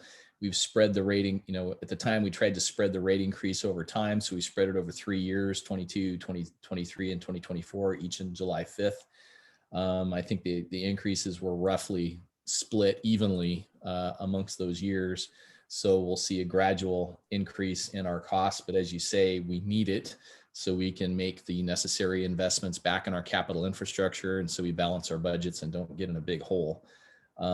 So I feel like it is appropriate and it is necessary. Dan, did you want to weigh in? Yeah, thank you. I don't think we can ever be transparent enough. I mean, that's the part of being a public utility that's our first mission, is to be as transparent as we can and justify what we're doing and let people know why we're doing it. And Mike touched on it. We revenue finance the bulk of our capital work. And, I'm kind of happy with that. I am not in favor of continually borrowing. So, as long as we can make the case of here's what we're getting for our money, we should continue to tell the public, here's where your money's going. Mike's going to depreciate planned out. Stuff has to be replaced and we have to keep the books balanced. And that's going to happen with our rates. 99% of the time, that's where that's going to happen. We won't get into property taxes tonight. That's another subject. But anyhow, that's my 2 cents. Thanks, Jeff. Okay, yeah, and I agree, and I think we have been responsible. The PUD has paid down the initial debt that it acquired through the RUS loan to acquire PSC's assets. We've been paying that down every year. It's taken me a while to kind of learn the whole concept of not paying cash for everything, because there's a cost to that too. You take this big upfront cost of perhaps something like a facility that'll last 20, 30 years, and you're putting that on everybody right now with the cash they've earned. So I'd like us to continue to see our cash or our long-term debt ratio improve over time. I'd like to see us continue to reduce our debt and our percentage of the asset that we own increase over time. And so for me, it depends on what we're doing and the length of that asset of whether to borrow anything for it or not. But I like the direction we're going, that we're reducing our debt over time, and I'd like to continue to see that. And at least for this year, I think the rate increase is necessary. So did we have any members of the public that wanted to weigh in on this item? It doesn't require us to take action tonight. It would require us to take action to prevent the rate increase from going into effect as it's stated to happen. Do we have any comments or questions from the public? And Roger, your hand's still up, so I don't know if that's intentional or I not. just put it back up again. And, Okay, am I fire away. unmuted? We can hear you. Thank you. Yeah, I'm not a big fan of programmatic increases in rates. Doing these automatically gives us a lot less flexibility to respond to economic conditions, less opportunity for the public to make informed comment, and less opportunity for the commissioners to make informed decisions. Rate study is out of date, of course, as soon as the ink is dry. When the study was done, there was a lot of uncertainty about the economy and the public health situation. And today, the direction of the economy is, well, it's not certain. It's for better or for worse. It's very obvious. We've got a lot of inflation. And our public health emergency seems to be having less of an impact. But I don't think the inflation is such a big problem for us as it is for our customers. If you look at our biggest cost on the electric side, it's the cost of purchased power. That went down 2.2% starting last October, and we haven't passed that on yet. Another big ticket item, debt service, would appear to be affected positively by inflation. That is, paying off a 2013 debt with $2,020 is actually a really good deal for us. The payroll cost problem, at second look, doesn't seem to be that bad. Our costs are up 26.5% in the last year, but we also went from 48 to 58 employees. That's a 21% increase in paid positions. I think we're beating inflation by a point or two there. And the transformer increases in price, a lot of that gets passed on to our customers under our new schedule that went into effect June 1st. I thought that's why we did that. I know that's not all of our inventory, but we are passing those costs on, and the rest of our problems with inventory, the long wait times, that's a supply problem. That's not a revenue problem. And the fleet and fuel problems, I was so proud when I saw that electric truck on the cover of our PUD newsletter, and I was kind of disappointed when I read down and found out it wasn't our truck. There's other ways around increased fuel costs, and getting more electric vehicles more appropriate is a really good way to go. We've been saying this for years. I'd love to see it happen. I agree with Mr. Street that we should increase our inventory and catch up on our capital projects, but I don't think we should raise rates to do it. Our biggest exposure under inflation is our unrestricted cash, and I think we need to turn that into durable goods, to infrastructure and human resources. That's what you do in times of inflation, is you hold less cash and turn it into durable goods. I think we could do that too. We've benefited from various windfalls, including the rate decrease, which we didn't pass on, that $1.7 million LUD windfall last year. We made $1 million over the year before in January with the cold weather. I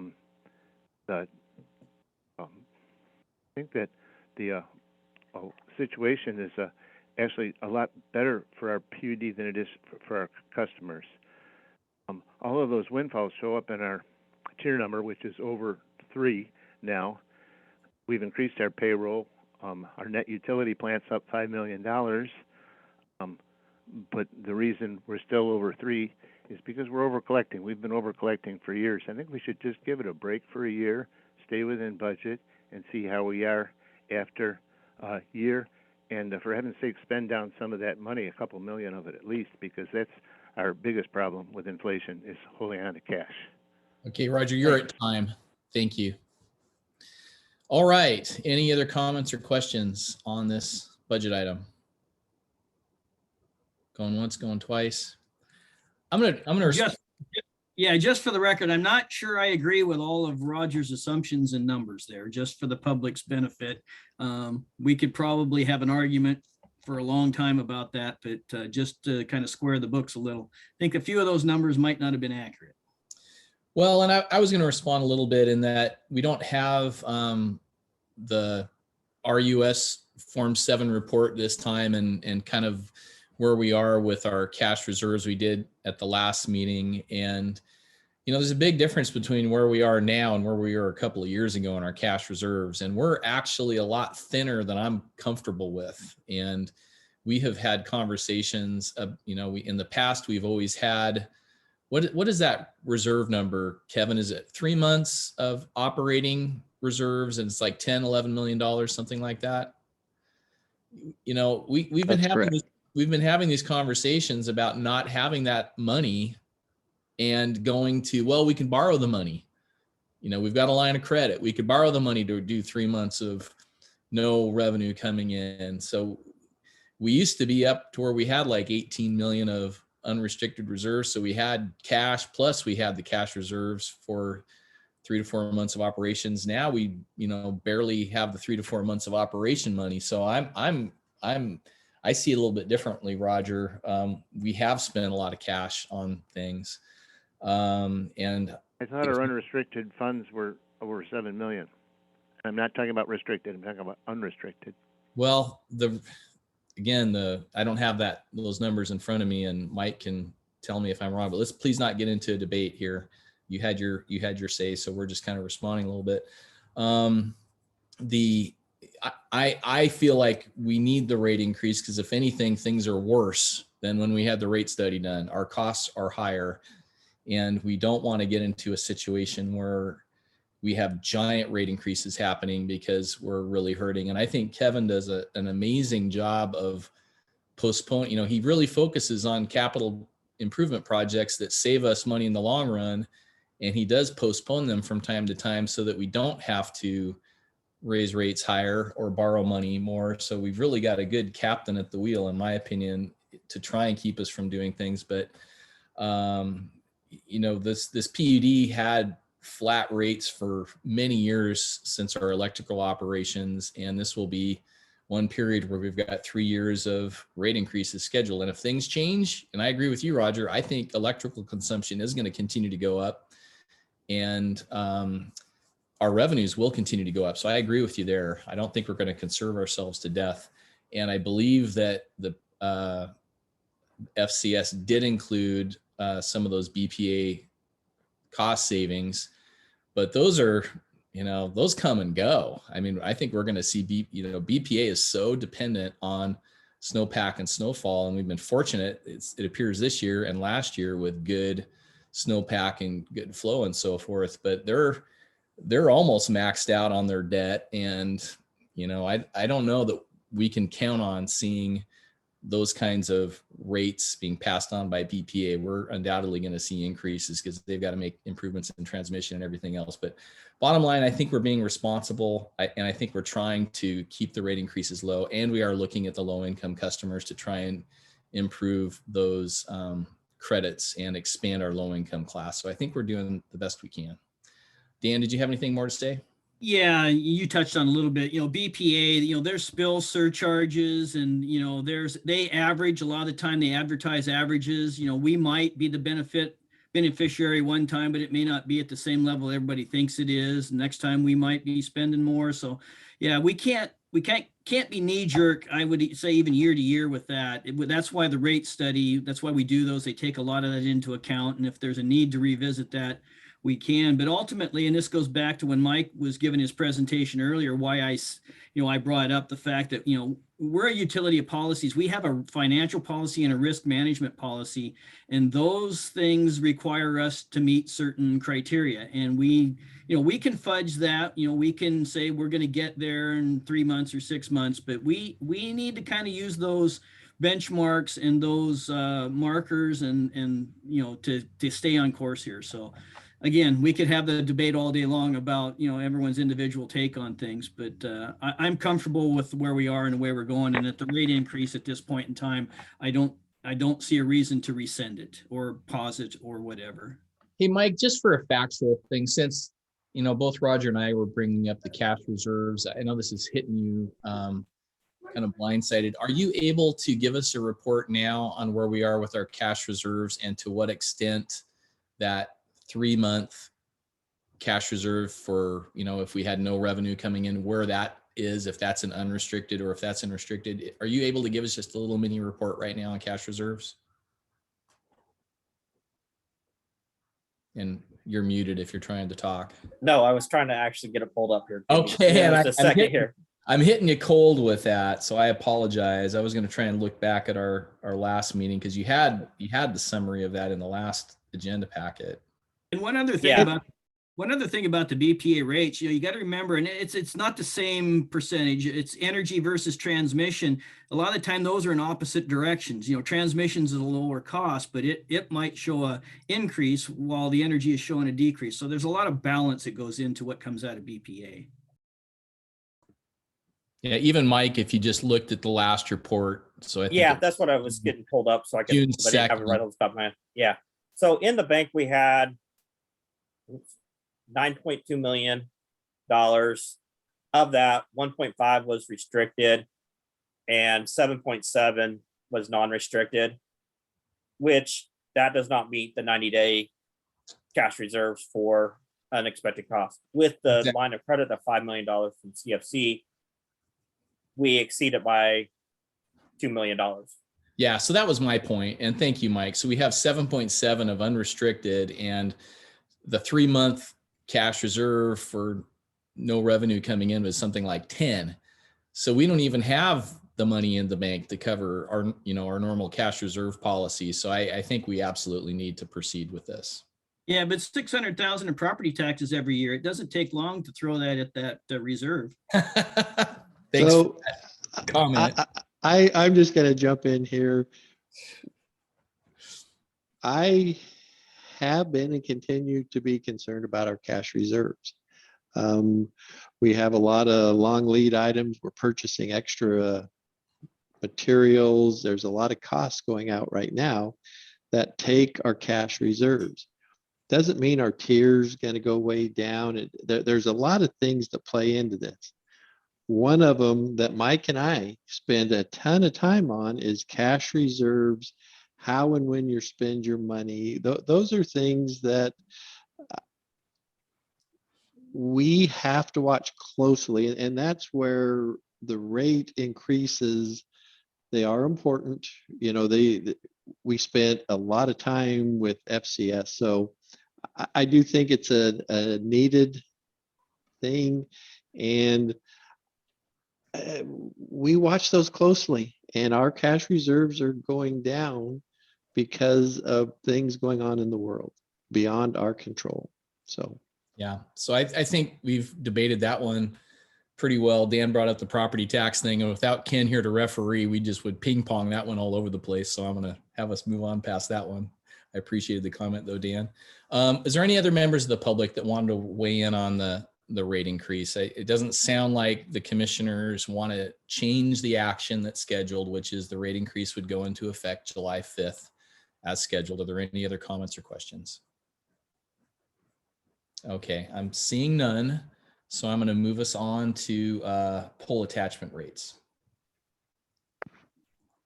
Again, this is Mike's, but I'm going to jump in real quick, Mike. Okay. Poll attachment rates come due in December.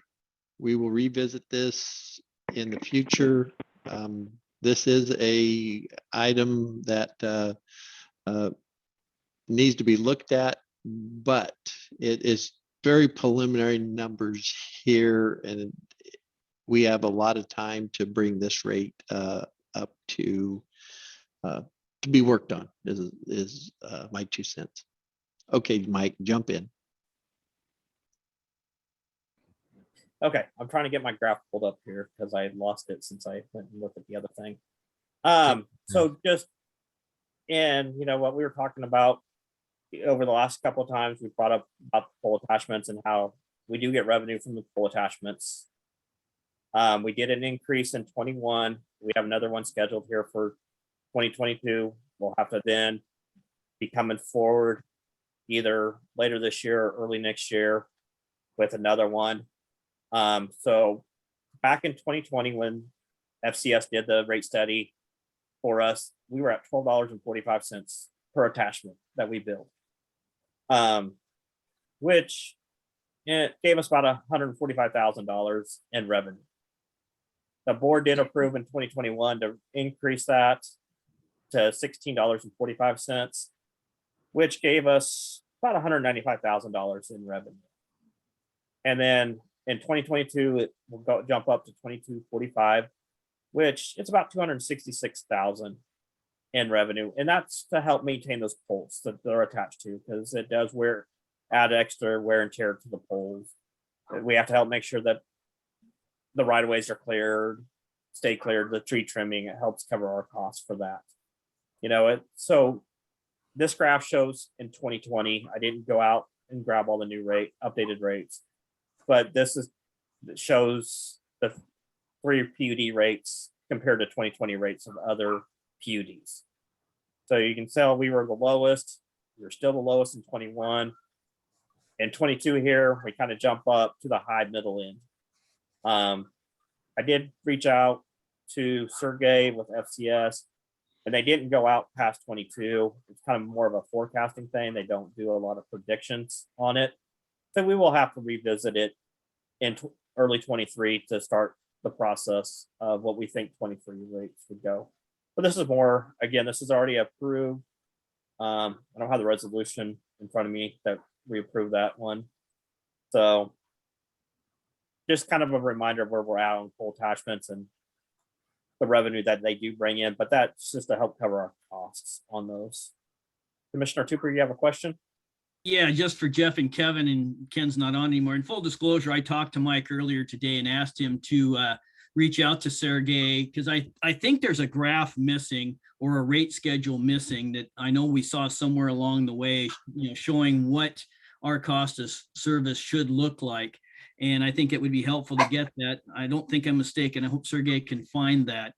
Just as an FYI, I went online and I looked for Clallam, Grays Harbor, all the peninsula counties that are very similar to us. And I couldn't find their poll rates for 2022 listed, but I did find Skamania was listed on their website, and their 2022 poll attachment fee rate is $34.80 now. So just to give you an idea, and Skamania was obviously at the high end, and I couldn't find our neighbors what theirs were. So it just gives you a little bit of an idea, of where we are in comparison. And Skamania really is very similar to us. They're pretty rural. It's hilly. It's trees. It's, I don't know their overhead to underground ratio, but it's very similar topography, very similar equipment. So again, I think we're way behind the curve with this. And when we're scratching for revenue and trying to keep rates down for our customers, our residential customers, this is a place to do it. Thank you, Dan. And I appreciate the graph, Mike. I'm assuming that it's intended to be representative because you don't have every single PUD on there. And I remember Pacific was like the Pacific PUD was one of the PUDs that bore the brunt of a lawsuit about this. It'd be interesting to kind of note where they're at. So hopefully we are more back in the middle of the pack with the schedule that we're on. And I guess Dan's point is that because of who we are and where we are with all the trees and the tree trimming and our ruralness and spread outness, maybe we should be a little more over on the right, on the higher end side. The question I have is, are we getting any pushback, Kevin, from the organizations that have to pay these fees? I'm going to jump in here, Kevin, because I know CenturyLink actually did review they wanted all the information that we had for this last rate for the going up to the 1645. When we bill them the 2245, it's got the same information, but they had to review, they wanted to review everything. So there was a little bit of pushback from CenturyLink on theirs. And their CenturyLink and Wave are the two biggest ones that we bill pole attachments for. So we got some sensitivity there. Did they make any sort of formal objections, or they just asked for information to see that we had done our homework and what it was based upon? they just wanted to see what the calculations were based upon and make sure that everything was what it should be. You know, they didn't really any pushback. They just kind of held up payment until they were able to review everything. Okay, well, I'm glad we had our ducks in a row and could deal with that. I appreciate, you know, this gets back to kind of Roger's point of where are we getting our revenues from, and are we charging the other users of the system, the people who are commercially using our poles to make money.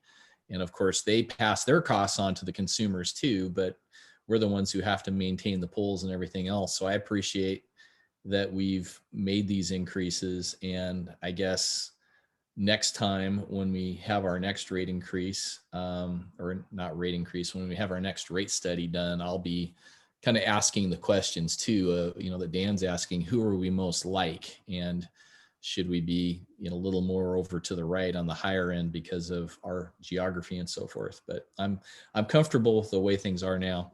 Dan, did you have another comment? Yeah, a couple more points here. And, you know, again, one of these points is that we've been talking about this now fairly active about for the last year. Before that, I don't know that those other entities were questioning, you know, our fees. And there is an RCW with an equation, you know, that you do to figure these things out. So as long as we stay within our legal ability to do stuff, you know, then it just comes down to, you know, are we being accurate and right or not?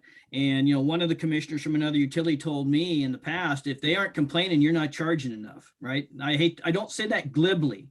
I mean, that wasn't returned to me being glib either, but that's kind of a marker, a benchmark is, you know, until just here recently, because we've been talking about this. And as we get into the broadband retail, you know, if they have to pay more to help cover this service where they hadn't been in the past, obviously that's going to make it harder for them to, you know, not be competitive if they don't have to deal with paying their share of this as we move forward. So just those are a few points to think about as we talk about this particular revenue stream and the issues and the fairness of it all.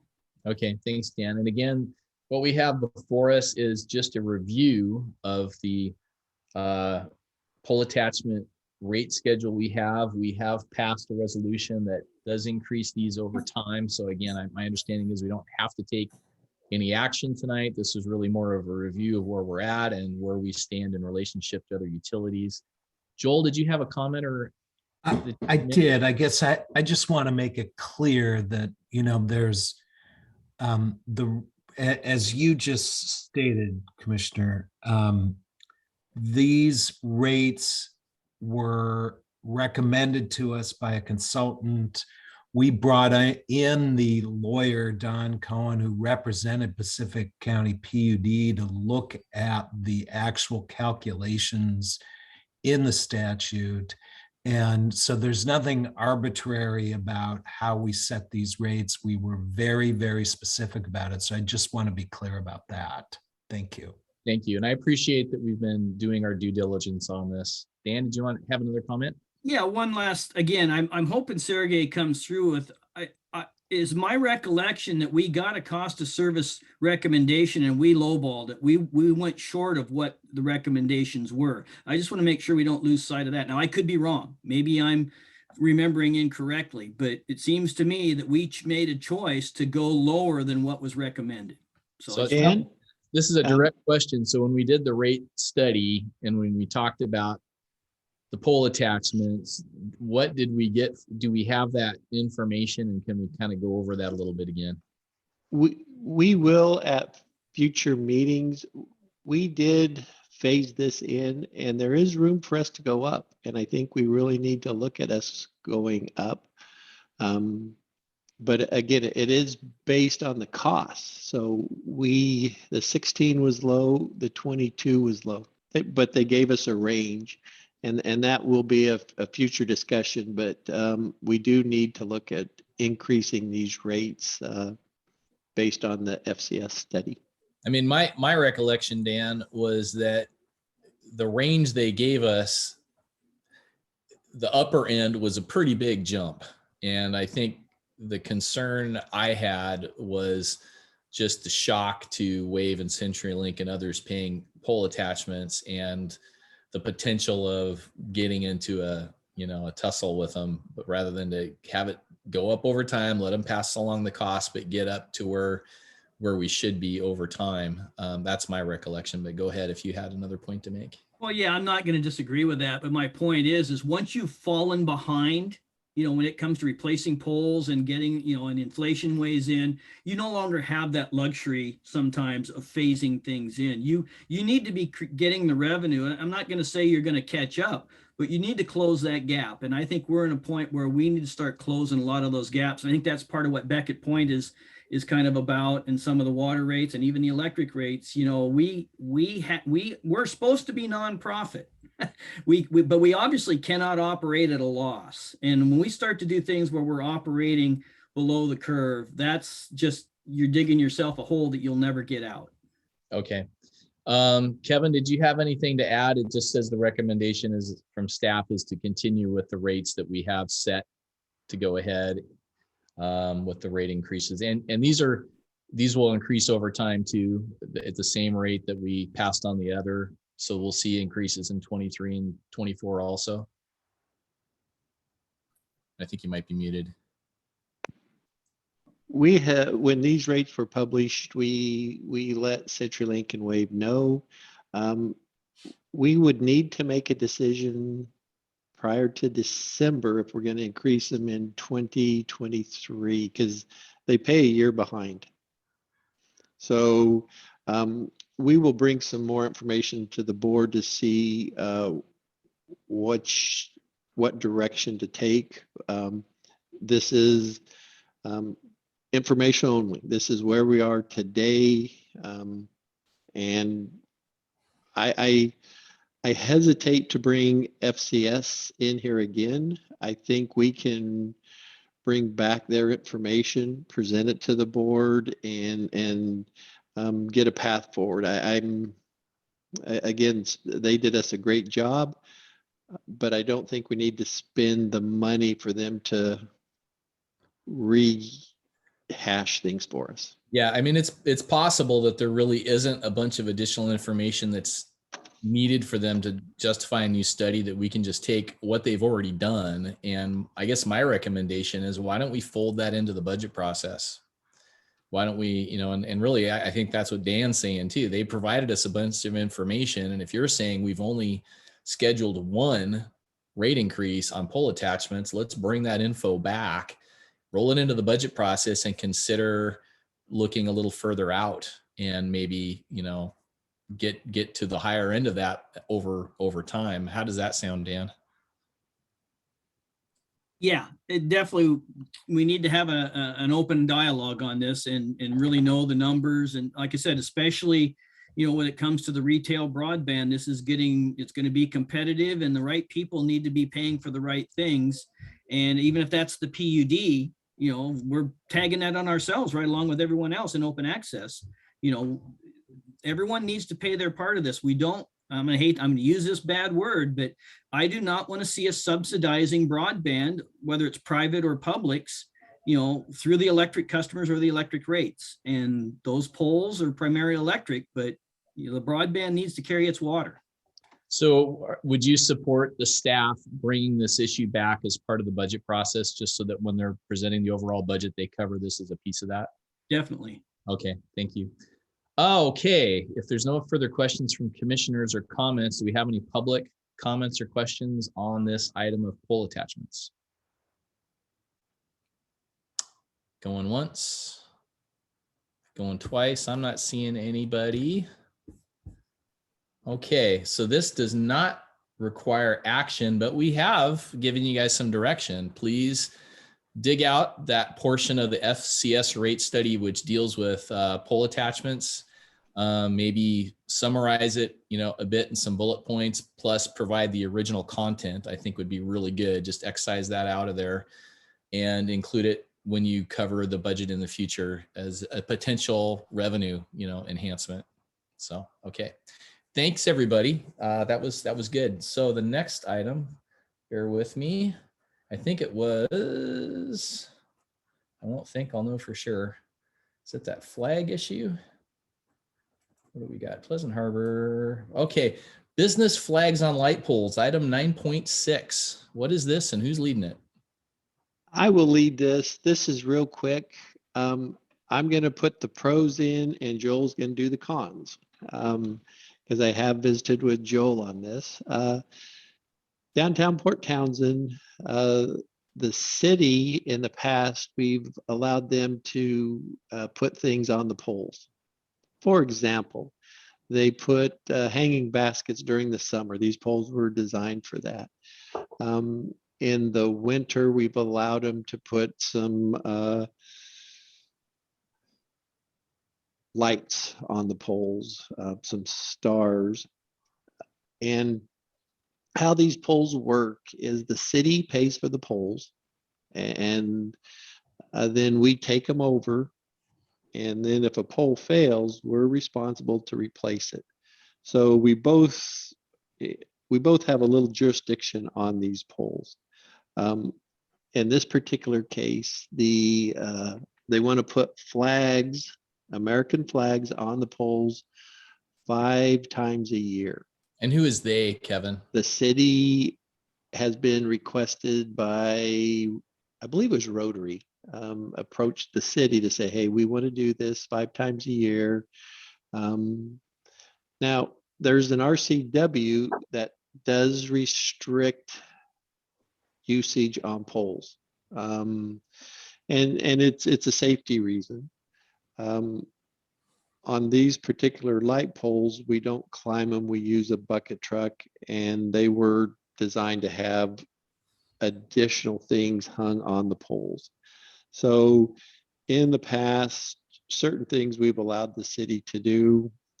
They came back this time and asked specifically for the flags on 5 different things. They will approve it as long as we will approve it. I have visited with Joel, and Joel has a different slant than I do on this. Joel? So I think we've talked about this issue in the past about access to our poles and allowing things to be attached to them.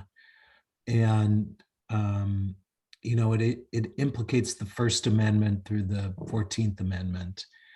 And my concern is that while this is a laudable goal, obviously want to celebrate the folks behind this and who want to have the flag there.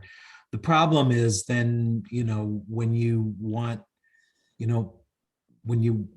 someone approaches you for putting other things on the poles and you don't want those on there, unless you can demonstrate there's a hazard of some sort, then you kind of get in the mode of potentially favoring some type of speech over other type of speech, and that is prohibited. We are a public agency, and the Constitution, federal Constitution, state Constitution applies to us in these circumstances. And so the most conservative advice that I can give you is to not allow people to hang anything on our poles. And that way you don't get in a position of potentially having to decide between speech, different groups making speech. So those are the 2 sides of the coin. And like I said, this is the most conservative advice I can give you. So I had to quickly look up the 14th Amendment, and is this getting at the Equal Protection Clause? Basically, it is the equal protection of law that the First Amendment applies to us through the 14th Amendment. Got it. So I guess if I restated what you're stating, if we turn our light poles into a platform of free speech by allowing somebody to hang US flags on them, we potentially open it up to other people to claim, I want that platform too for my free speech, whatever that is. That's much better said than myself. Okay. Commissioner Randall, thank you. you. Yes, I agree. And Kevin, which poles are we specifically talking about? Because Didn't we pull all the poles from downtown? You know, the old big wooden ones. So now are we just talking the little metal things? What exactly? Yeah, the green, I'm going to call them light poles. Y- so they're the light poles, but they also, if you walk downtown during the summer, they put the flower baskets on them. Different festivals, they'll put some lights on them. We've allowed certain things that are innocuous. The city it came and this time specifically, it's the light poles. On the wood poles, we've said no because they've done some flags and draped things across kind of by the farmer's market. And we've kind of stopped that. To me, this is a little different request because the wood poles are 100% the PUDs. We own them, maintain them, we buy them. These poles, the city does purchase them, but then we have to maintain them. You know, if somebody hits it with a car, then it's our responsibility to replace it. Type of deal. Evan, before I go to Dan, what is your recommendation on this? How would you like us to proceed? What's the manager's recommendation? I think we really need to spend some time on this topic. For example, the county allows Blue Star military banners on their poles. You know, we've said no. I told the city I would bring this forward. I don't think we can make a decision today. I think on this one, short term, I'd tell the city no, and then, but let them know it's under review, because I do think we can't allow everything, but we can't just blanket say no either. I think there has to be something in the middle, and hard decisions are what commissioners are elected for and what I'm recommending. Ultimately, I do think we need to say yes, but legal counsel is on the other side of the coin on this one. So are they also trying to get this in time for the 4th of July? I'm assuming so. Okay. Plus 5 other dates. Total of 5 holidays. Okay. Dan, did you have a question or comment? Well, Kevin kind of clarified the poll situation a little bit. So I guess that to narrow it down a little more, it looks to me a little bit like, depending on which polls we're going to talk about, that it's a safety issue for us versus a First Amendment or 14th Amendment type of an issue. That would be the city or the county's responsibility if they were responsible for the polls. Am I misunderstanding, or have I misheard what was said? Because I ultimately defer to what Joel has said. If we offer it to one, we offer it to all, and that just is a headache we don't need. But if it's the city or the county that wants to take on that First Amendment or 14th Amendment, that's okay. And then it comes down to us for our workers. Are we okay from a safety standpoint to have to deal with polls that have these attached, items on them? So who's going to get the call on the First Amendment, Joel? Is it going to be us, or is it going to be the city? I think, well, if the city owns the polls and we maintain them, is that the circumstance? I think that, it depends a little bit where we come down on. If we say no and they say yes, then they do, but it'd be hard for us not to somehow get swept into some sort of potential claim. I mean, we operate them. There are polls in that way. So we have a role. And, if we say no, I have to assume that the city's not going to allow it. But there may be a way to, distinguish these polls from our other polls, and that's a valid way to do it. But I don't think you avoid the picking and choosing claim that would come at us. Don, it's okay for these flags, but not for, not a new issue. Not a new issue. Back when I had a full set of hair and worked for Puget, I used to do it. But we had somebody fall off a ladder and hurt themselves, and we had a banner that fell down, and blew down on somebody's car in a wreck, and the company loved me for that one. So they just eliminated all of it. So you just have to be willing to accept the liability risk, say yes and just accept it, or say no, I don't want to, because you're gonna get drug into it if something happens. And PSC doesn't have the same, constitutional obligation as we do. They just have the Strictly maintenance liable. obligation. Yeah, So, strictly liability issues. Yeah. They eliminated all of it after a while. I didn't like that, but Dan, more thoughts? So Father Time has pushed me back into Joel's camp where I think we're better served probably just to steer clear of the liability. I hate to say that, but that's kind of the way we have to approach it. Okay, so I think, Kevin, I think where Dan and I are on this, I'll just speak for myself, is we have concerns. The whole free speech concern, if we make it open to flags, we potentially have made it open to a bunch of other things. So I guess where I'm at too is, go back to the city and share those concerns. Part of me wants to say yes to flags, and until there's a problem, and until someone else is saying, well, what about our thing? We want to hang our thing up now too. And then I guess what I'm wondering is, could that point we say, oh geez, now everybody wants to hang stuff on there. Now we have to say no to everybody. I don't know if that is a defensible position to take. Well, as a lawyer, Jeff, once you set a precedent, then you got to deal with the precedent. Oh, I know. Yeah, it's hard to go backwards. Any thoughts on that, Joel? If we yes, I wouldn't recommend that we do that. What's that? Sorry. I wouldn't recommend that we advance this with the thought that we'll turn, 180 degrees if we get challenged on it. Yeah. Or if someone else comes up, because the argument still exists, right? That we are choosing one over the other. Right. And we would be. I mean, we just would be. Yeah. It's such a slippery slope.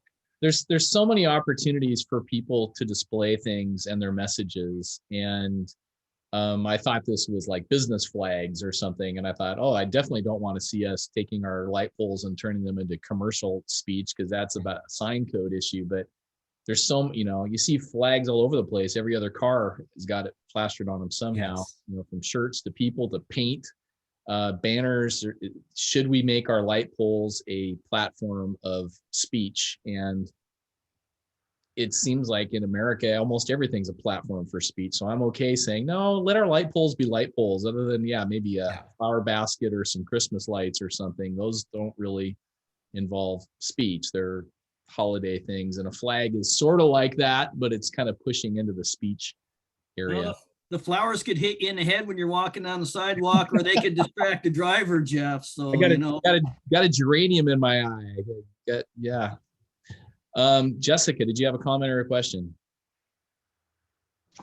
Yes, I do have a comment. An example would be gay pride flags.